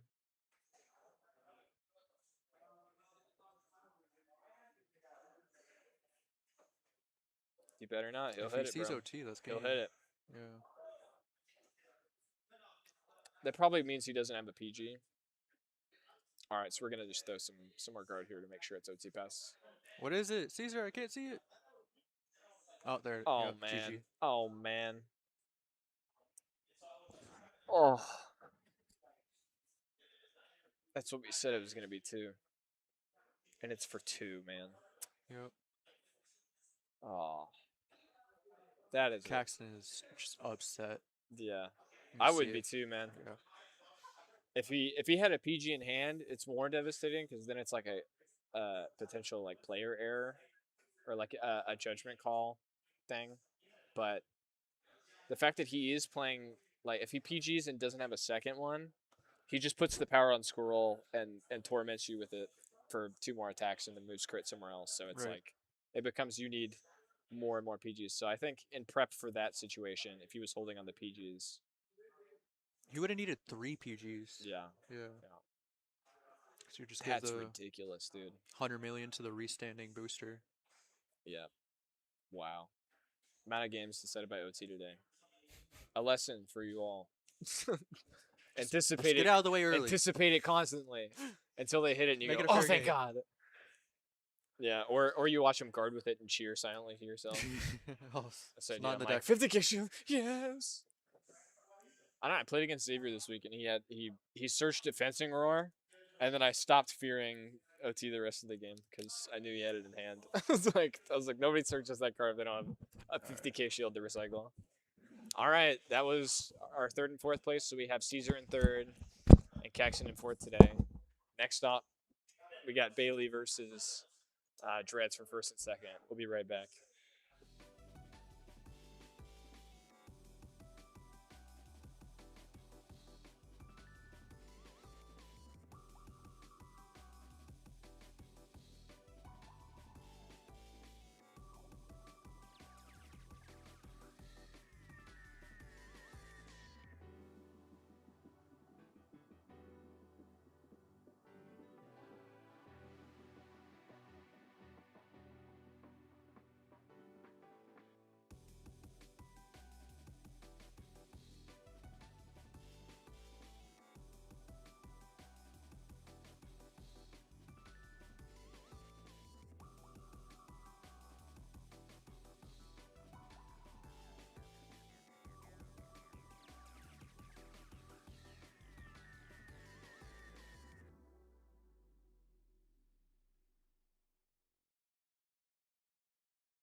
All right, everyone, we're back from our last game.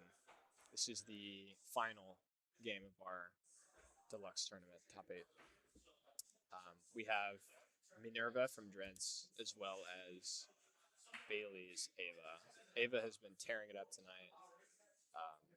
The games have mostly been decided by triggers in late game, where Dreads has been winning those 2 to 3 passes on his Vanguard swings. So we will just have to see what happens this game. I imagine if triggers are not a part of the equation, which they very rarely are, not impactful in the game results. But given trigger stuff happens, I think that's going to be what decides the game. But other than that, I think Ava might be better positioned in this matchup in a general sense, just because of the amount of guard the deck has available to it.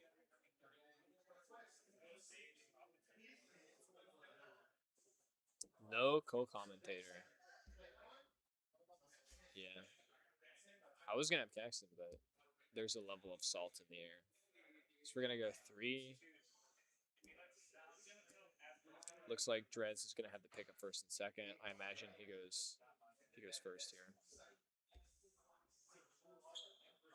Or second if he wants to do the turn skip. Go to grade 4. The world is his Minerva Waster.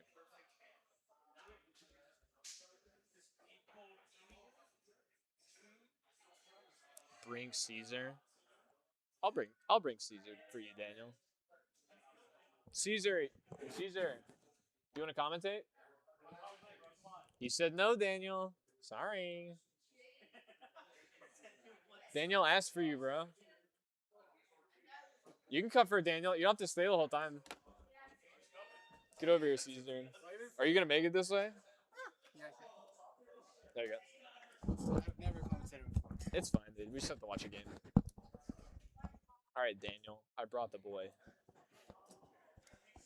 When players send some That was literally it. He had a request that I complied. What did you think about your last game? OT pass on. Oh, I felt so bad. Yeah, it 'Cause was Caxton was pretty like- devastating. Cash was like, I'm so tired of getting sacked all day, and then I knew the top card was trigger, Uh-huh. and I was like, okay, I'm just gonna put it on squirrel. And then I hit that over trigger, and I was like, not like this. Yeah, that's pretty bad. I mean, technically, he was telling me he had 2 PGs in hand, so he technically made the right play, because had he PG'd your Vanguard, you just moved it to scroll and then use it twice, and he has to take one of the 2. Yeah. And he didn't have a heal on top. And one of the 100 millions is for 2 anyway, If so. he did survive, I had 3 PGs in my hand, so I felt bad. Yeah. The grind. Technically, it should be a good matchup for Sephiroth, just from, like, you don't get to, like, stack multiple on the front rows, because you can only use the 1 each, and it's only a 3 attack deck, so you're like, I'm using 2 every turn, Yeah. instead of, like, you get the freedom to put more markers on your side. Oh, so you can see the. Is that for Twitch? This is just YouTube. Did you see Bailey's comment? No. He's like, "Who's the handsome Evo player?" Oh. Oh, was that him? Dude, that's so that funny. was Bailey. I had words to say about it. He'll listen to it in the recording. I take it. Bailey's going first. Yeah. Which is good for Minerva. I think Judd won die roll and chose to go second. So Yeah. he should be in his element here. 2 Imgar and drop already. Bailey's got his persona ride secured. Does he also have the T-fault? Yeah, he's on 4 of it. He cut the promo monster for 4 of that guy. Actually, I think he was on 1 promo monster. But that card goes crazy in this deck. What does it do? Oh, the T-fault? The Brain Gate T-fault? No, the promo. Oh, I have no idea. He hasn't used it yet. I saw him draw it once and he discarded it. I have no clue. I haven't had to play against Bat since that card got released, so I've been safe. I've been ignorant. Yeah, I really hope Bat doesn't come back. Me too, dude. There's a lot of people that love it, and everyone else hates it. Actually, a fair amount of people that play it also hate the deck and just play it because it's good. It's like people playing harder. Yeah, You just play it just to win. Shout out Jude Paris, notable bat player. Yep. Wow, we're gonna hit crit on the Coco here. Do we waste the PG or we go to 2 here? I could see him PGing. Bailey is a very conservative player. He's thinking about what his discard is for this PG.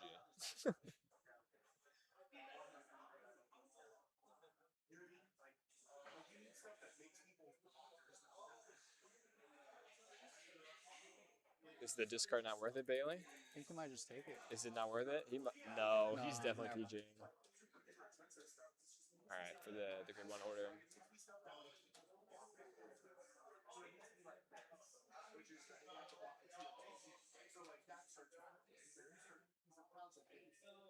right, what is the discard here?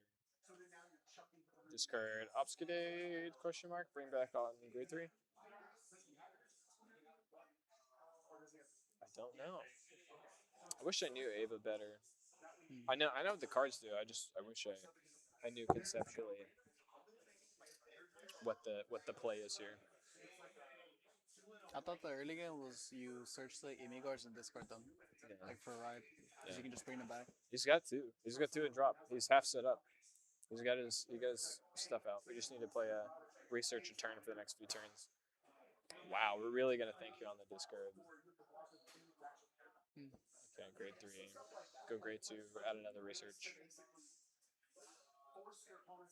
We're gonna go ahead and replace the one we just ditched.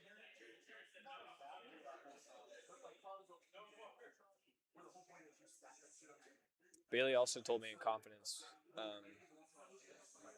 before this game that he hasn't ever lost on a game that's online. So if that holds up, he might win tonight, which is not unlikely. Honestly, I'm very impressed with Mike so far. Man's played in V format. Had to relearn the game. He's been playing for a few months now, just a few months, and he's put together Minerva Luard, working on Hexorb, this little Oracle think tank, baby. He's learning every deck he plays against. If he hasn't played against it at locals, he's learning it for the first time. But he's doing great. He's made it to the top 2 deluxe.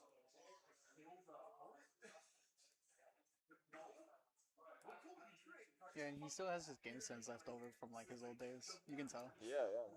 He's a solid player. I've been friends with him for a minute because he's been playing Lorcana for a while. He plays some Magic, but he's seasoned as an individual player. He's just learning the format and the tools that are available to him. He's doing great. He was telling me just recently, it's funny that you just like swing at Vanguard all the time. I'm like, yeah. He's like, we used to swing at rears all the time because there would be value in like getting rid of them, but everyone just like recycles their stuff now, so it doesn't matter. You just swing at Vanguard a lot. And it's like, I guess that's true. I mean, there's like matchups that want to damage deny and stuff, but like other than that, I don't think there's a rear in the world, even how crazy it is, that would be like, nah, this isn't worth 1 damage to the Vanguard. Especially because every deck just recycles. You just hope they don't have the extra one in hand. All right, we're gonna go right. That's me playing Leonel and just swinging at my Rosarium. I'm like, I can just bring it back. Yeah.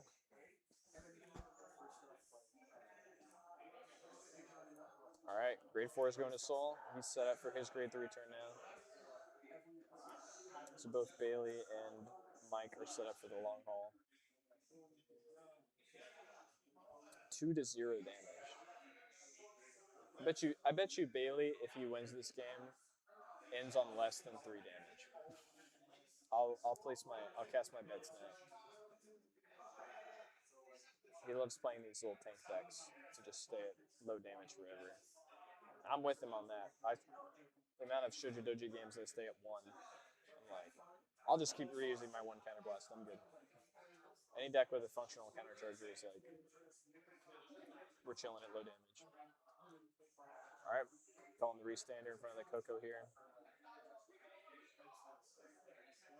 Counterblast Counterblast for effects. We don't have Minerva on Vanguard yet, so we have to use the Counterblast. That's the second Minerva in Soul, right? Yep. So we decked them too. Another Coco. But they're grade 3 in Soul. Top 2, leave one on top, add one to hand. So might have a nice trigger set up for us here. I imagine he ignores the rears here and just goes like, okay. Swing 10 first here. You're playing fronts, so it might be very nice for us. That may have made him decide to put that behind Isn't he playing draws? Is he? Yeah. I think he was testing it last night, but I don't know what he's on right now. I should probably know that. Crits. It won't matter. Bailey, you saw him stack it. Come on, man.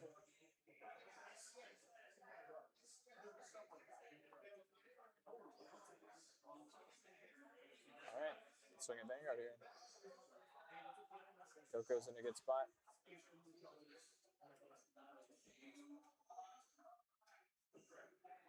More slip from back row in front. Try this with the trigger. Classic Bailey staying at 2.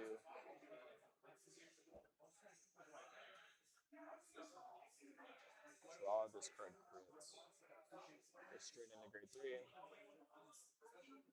For the research order for turn, gonna deck down a little bit more here. Grab our T-faults. Shaking his head. God, that T-fault card is so good, man.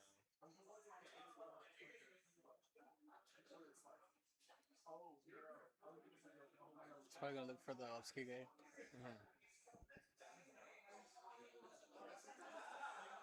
dig a little bit deeper here. We're taking the PG out of deck. We think we need it.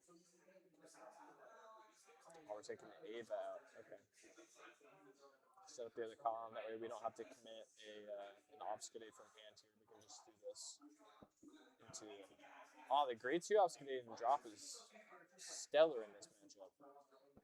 So we just swing the 1, and then call out the grade 2 and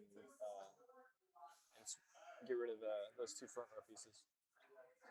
Minerva is very piece reliant when it comes to its board building, so pending he doesn't have another one of those grade 2s, he's about to lose a restandard from an obfuscate from drop. Yeah.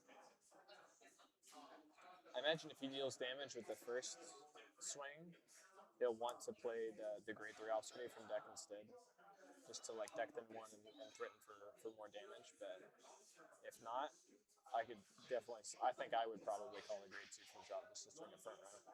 Going -2 is pretty hard for Minerva right here. Yeah, I think that's what's difficult about the Eva matchup. If you try rushing them, you can just control, your board with that. You have a lot of pivot options in Ava, and your trigger count goes up and up and up.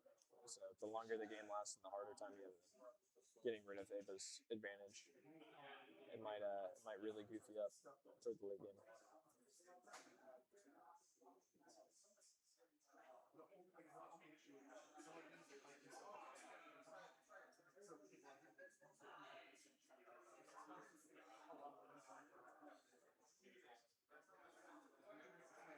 Just asking for some clarification on something real quick. I'm gonna tap through orders. Soul Blast here.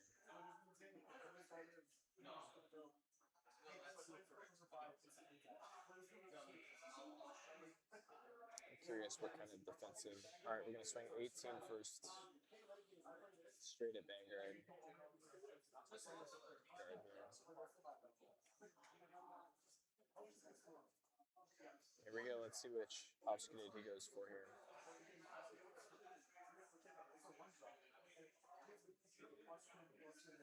Some power van. We're searching in deck, so I imagine it's the grade 3. Just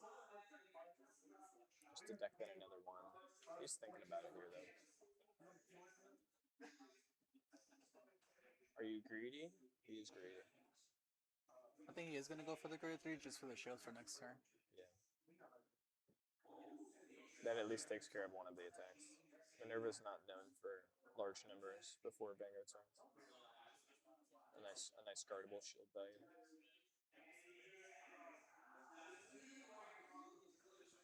You better cut this deck, Mike. He better hit some crits on you.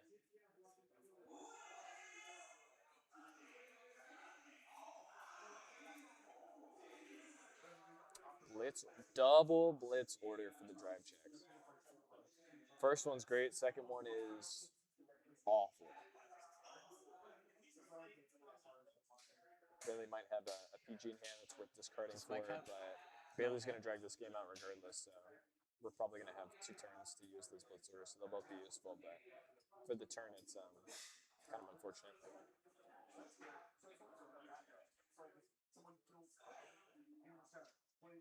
All right, Mike's going into his first grade 3 turn. We're going to ride into grade 4. We're at 4 damage here. In a little bit of a tense situation. If he could put Ava to high damage, he's in a relatively good spot, pending with some defense, but I imagine this might be the last turn for Mike. You know, Bailey has the Persona Rise set up for the next turn, as well as some extra shield value available on board to him, or for him. Mike's gonna have to hit at least like 1 heal, right? Yeah. Or OT. OT seals. But he's on red OT, Yeah, he's I alright. think. So.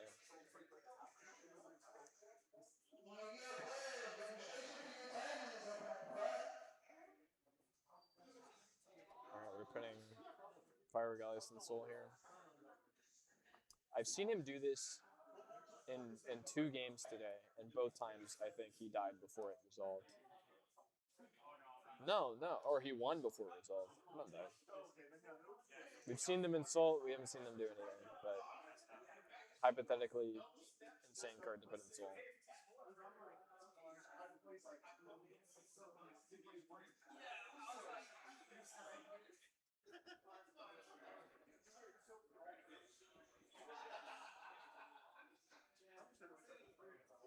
We seem very set up here. Got our grade 4 about to go. PG to Soul. I think that was the only card left in his hand. Yeah. Mike might also be playing like this. This is his last turn.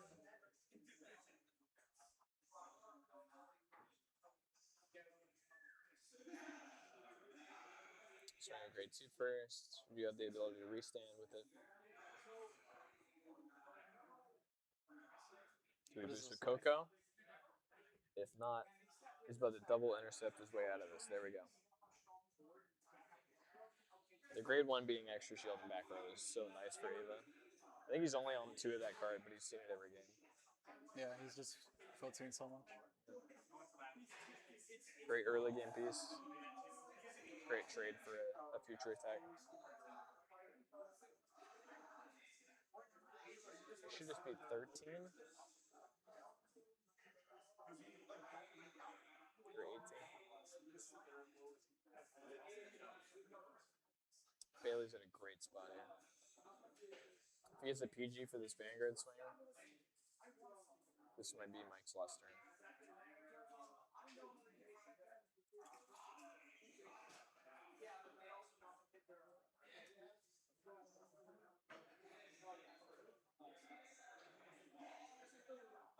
There we go. We're getting the Fire Regalius to drop, so we can use that next turn.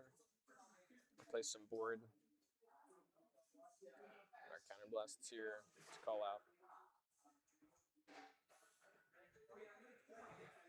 So we have Van, second Bandit swing, and 2 more stacked up for Bailey.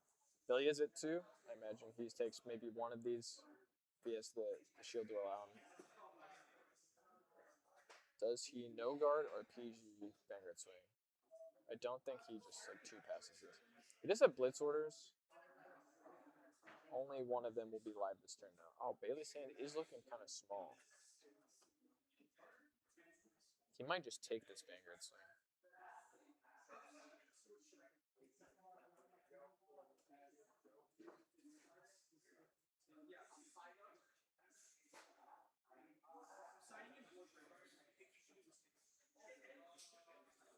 No guard here. Heal's going to be great. Heal puts Mike in a very, very good position. Power on the rear guard. He did no guard Vanguard, so there's not a whole lot of advantage to giving on Van. You want these rears to be able to hit. Grade 2 for the next turn. PG. So we got the shield back. Bailey's going to go ahead and take 1 here.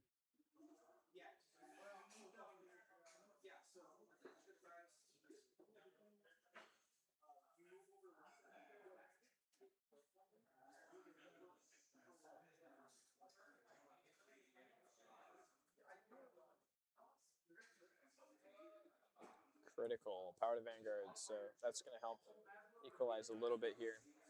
Maybe you should have put the power on the left column instead of the right, because the Coco can just Right. copy. It's going to scale a little bit. Front here.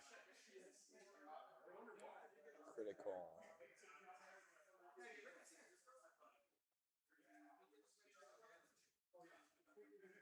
Front's a 2-pass, yeah? Why are we thinking so hard?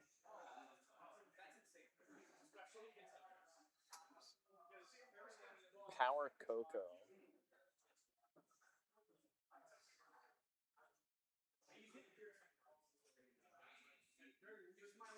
Crits of the grade 2 in front of it, yeah?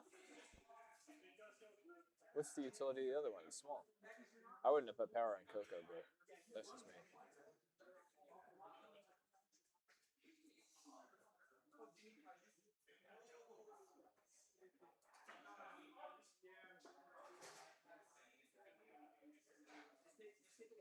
I'm putting a lot of effort here trying to make this matter.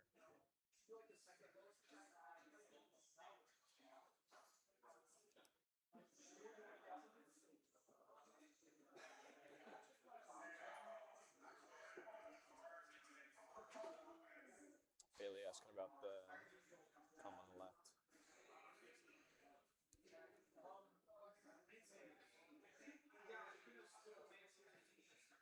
Bailey for sure has enough guard for one of these two.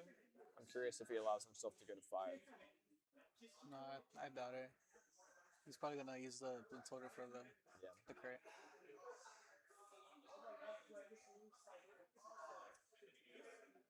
All right, check for 2 damage.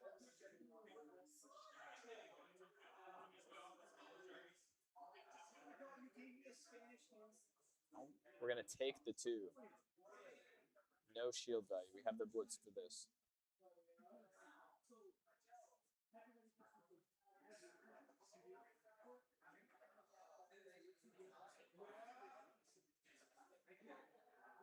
Wow. Okay.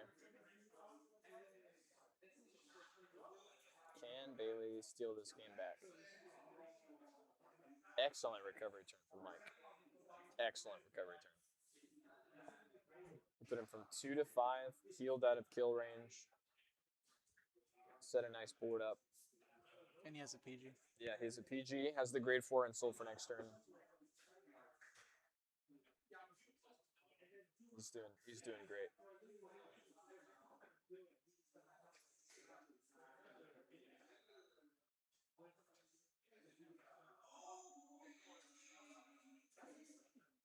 Has Minerva done the 7 attack combo at all today? To my knowledge, no. I think the highest has been 6, but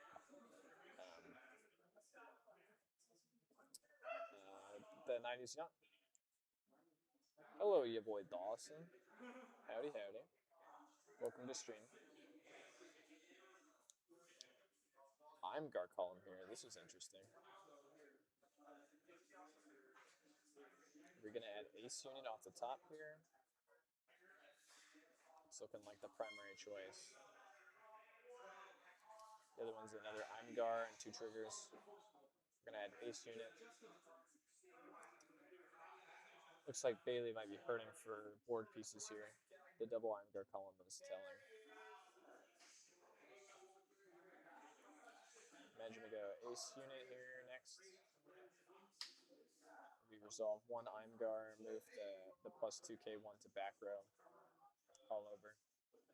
Alright, we got our Poison in Paradise, Ava back. On guard. Yep.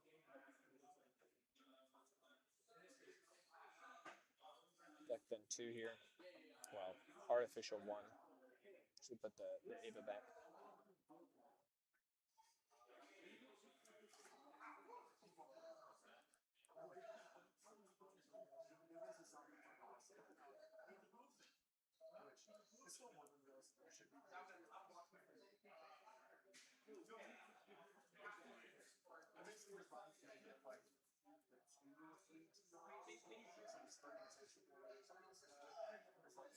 We haven't seen OT from either player yet, right? No.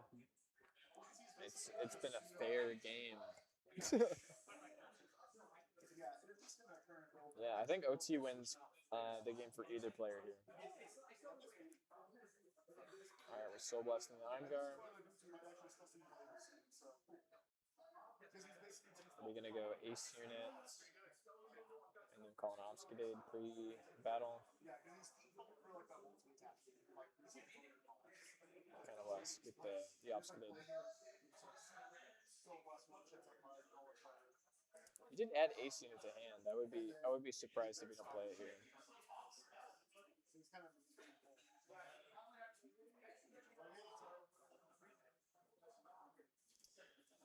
What card game are you playing? We're playing Cardfight Vanguard.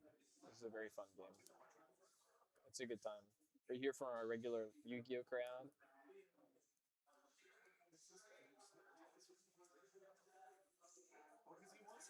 We have Ace Unit.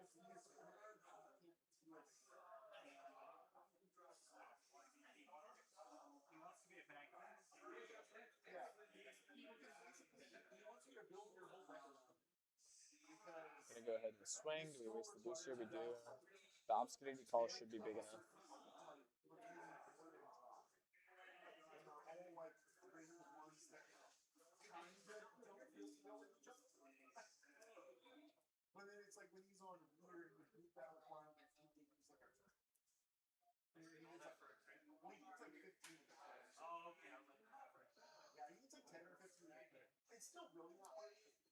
Right, Mike has some freedom with what to take here. Doesn't he take and pray for a defensive? Yeah. I mean, there's a world he takes this one and then guards Vanguard and the Obscudade calls and then just takes the other one. That's hoping that Baylor doesn't have a crit to put on that Obscudade. If he wants to just take 2, you should probably guard this Vanguard and the other Obscudade. In best case scenario, he goes to 1 or takes 1 from this Obscudade.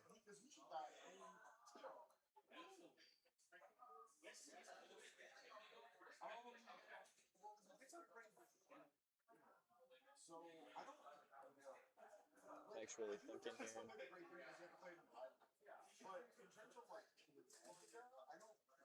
I think I would be too. If I have limited shield, this attack's going to determine what I'm able to guard later in the turn. It might be worth to do intercepts here. Is that the restand heal or the crit heal? Do you know? I think that might be the reset heal. Yeah. I mean, restand heal is not going to be useful in this matchup, so it's probably a good call. Swing Ban's going to call out. Do we not have another Obscudade in main deck? I think Baylor may be checking here.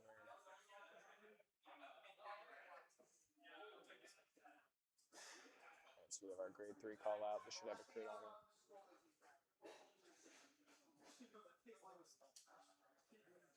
He does a whole 33 at his Vanguard right now. But this is the attack he chooses to take. Whatever triggers, he's inevitably decked under, going to go straight to Mike's damage here.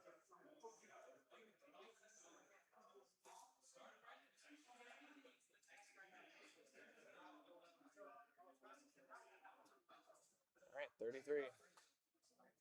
No guard. Wow.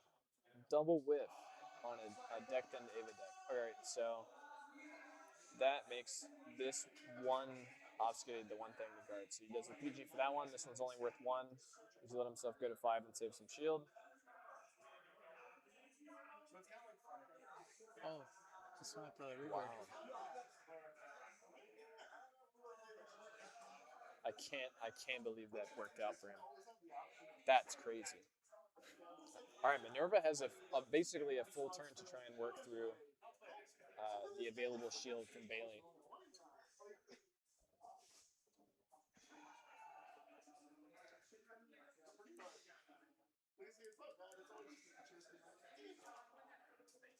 All right.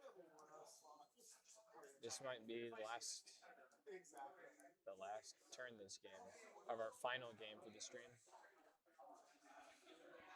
Both OTs in deck. One could be offensive, one could be defensive. 2 whiffs on Bailey's drive checks. Incredible.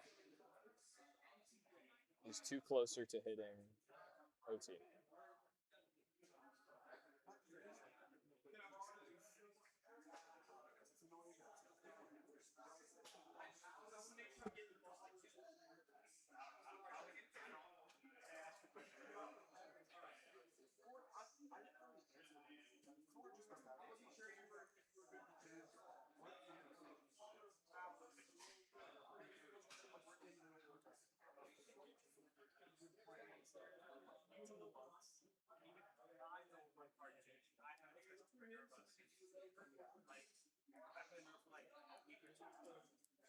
You already used the Regalia in that draw? Get the soul real quick.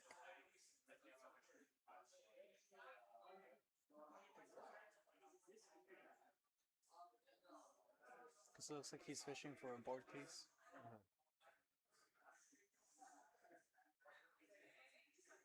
Putting a heal and soul.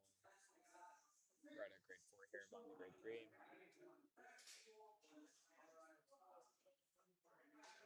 What is our other front row unit we're going to dedicate here? Angelica, do we have another grade 2? Coco.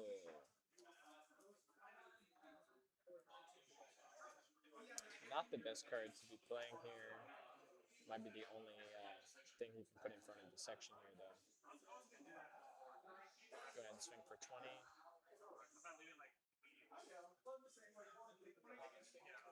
Should be guardable with one of the obsidades. There's a 25. I don't think it gets a +5. I think it's just 20.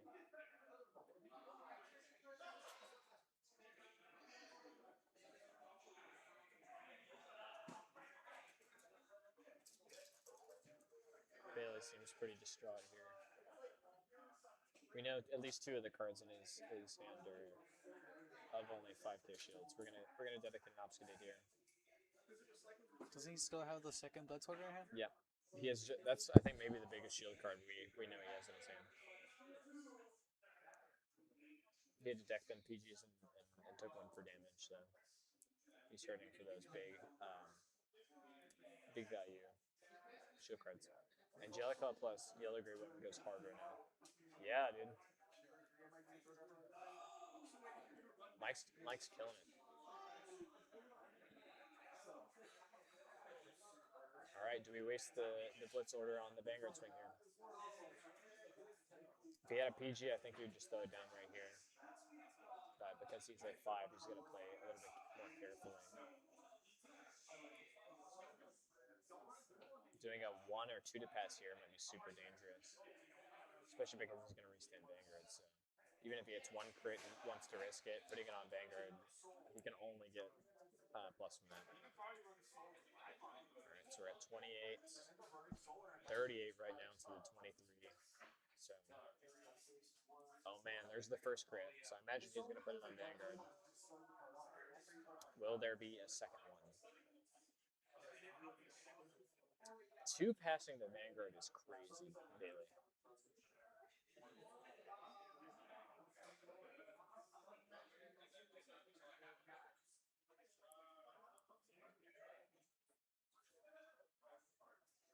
What are we thinking about, Mike? This is all effects Van easy.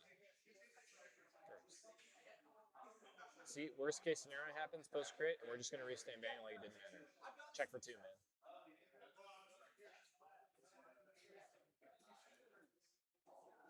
Yeah, Bailey is super lucky he did not hit his second trigger.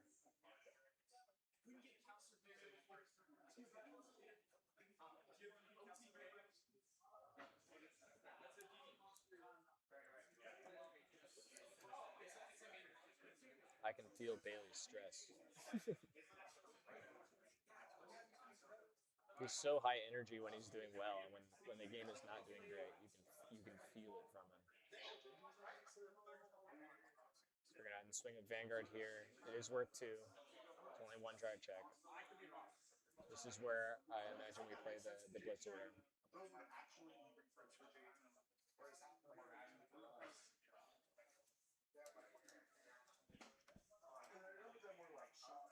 We have the grade 1 promo. We have order.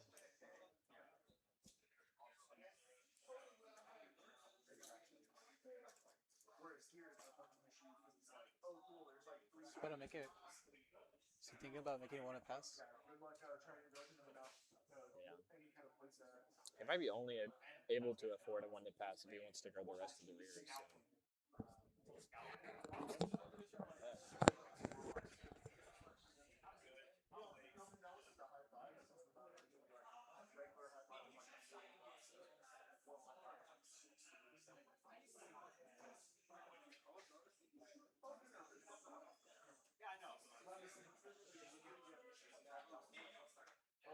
Alright, we're doing the blitz order here.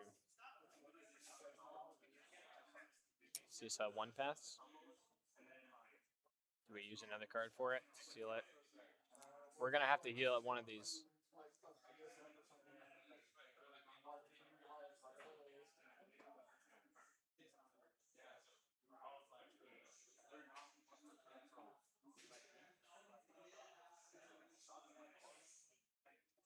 Alright, we're swinging ban here.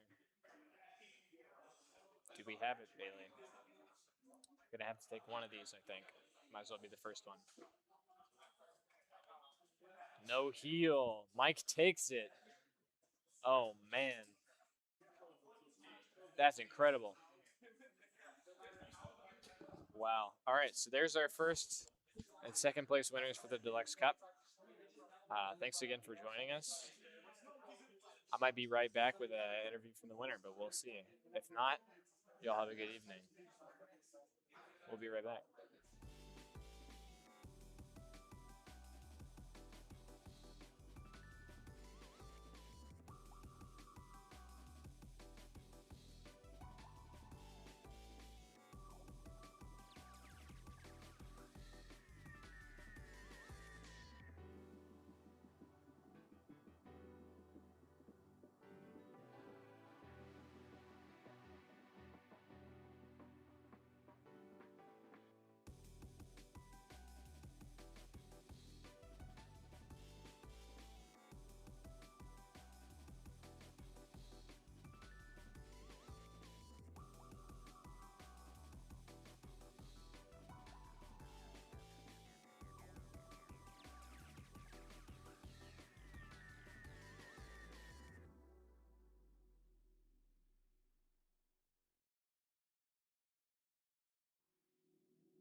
right, it's just us now.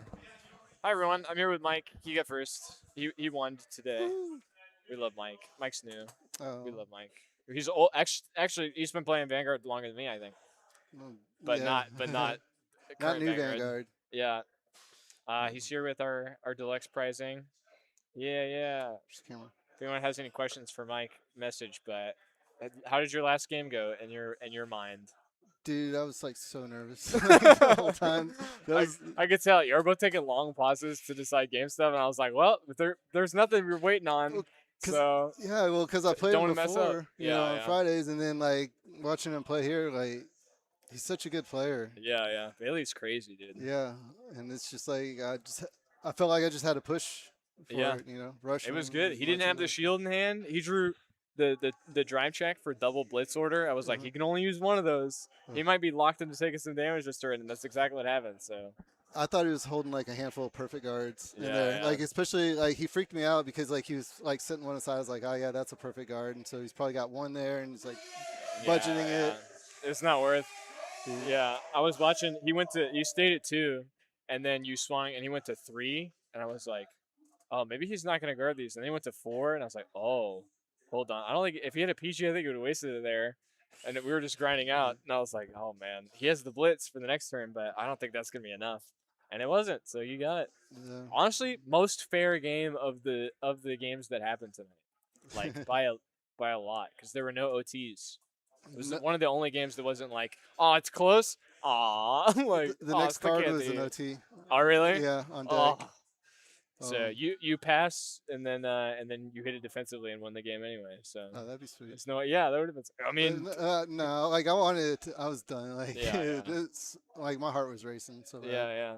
Well, thanks for It was coming. good. Congratulations. Do you have any shout outs? Anything you want to do? Shout out to you for one. I mean, Aw, thank you much. you're the one that got me back into this game. Oh, really? Yeah. I thought you were just into it for because you were tired of Lorcana. No, well, Shout out to a Lorcana. little bit, yeah. But no, like you were talking to me, and talking to me about the decks, like getting back Yeah. in, and like how the meta's going, and you said that there was a nun deck, so Yeah, Got it's that. dude, you're killing it with it, man. You've picked up enough decks where I was like, I don't know if these decks are relatively complicated for someone coming back into the game, and then I look over and I was like, dude, he's actually killing it. they are. This Like is there's great. so much thinking Yeah. to them. Hey, But anyone it's says fun. Vanguard is brain dead has not played some of the harder No, decks to it play. is one of the most complicated games. Yeah. Like it's because it's not linear, Yeah. and there's so much going It's on. everything. There's a decision after every game action that happens. You're like, oh, I hit a defensive. All right, this tack doesn't work now. I have to figure out what to do. And it's got the excitement of the triggers. I think that's what reeled me in too. Yeah. Like, because like the other games you play, yeah, you do your thing and you win, but like it's like, is this next card a trigger? If it's not, I win. If it is, Yeah. You might It's so much accidentally win a fun. game you're not supposed to. You might or you might three lose of a them. game you're supposed to win, which also feels bad. But like, there's not another game that works like that. No, really. It's so much fun. I really enjoy luck it. of the draw. Yeah. Anyway, well, congratulations Thank again. you. Appreciate Shout it. out to Mike's wife. There's a Labu coming for you, man. Yeah, Krista and hey Hayden, Yeah. thanks for watching, and fam. So you gotta play COD on PS5. That was the takeaway from the chat from the past game. Oh. Is you have to play COD. Yeah, I'm ready. He's busy. He's busy winning Vanguard tournaments. Sorry. Nah, Alright. Hayden just wants to come and snipe me. Yeah. He's really good at sniping, and I'm really good at getting shot by it. Hey, there's worse qualities. Yeah. All right. Well, shout out game guys. Thank you for having us host this. There will be more deluxe. If you're interested in participating in an event like this, show up to locals. People that top our locals go into the player pot for this event. So show up and win.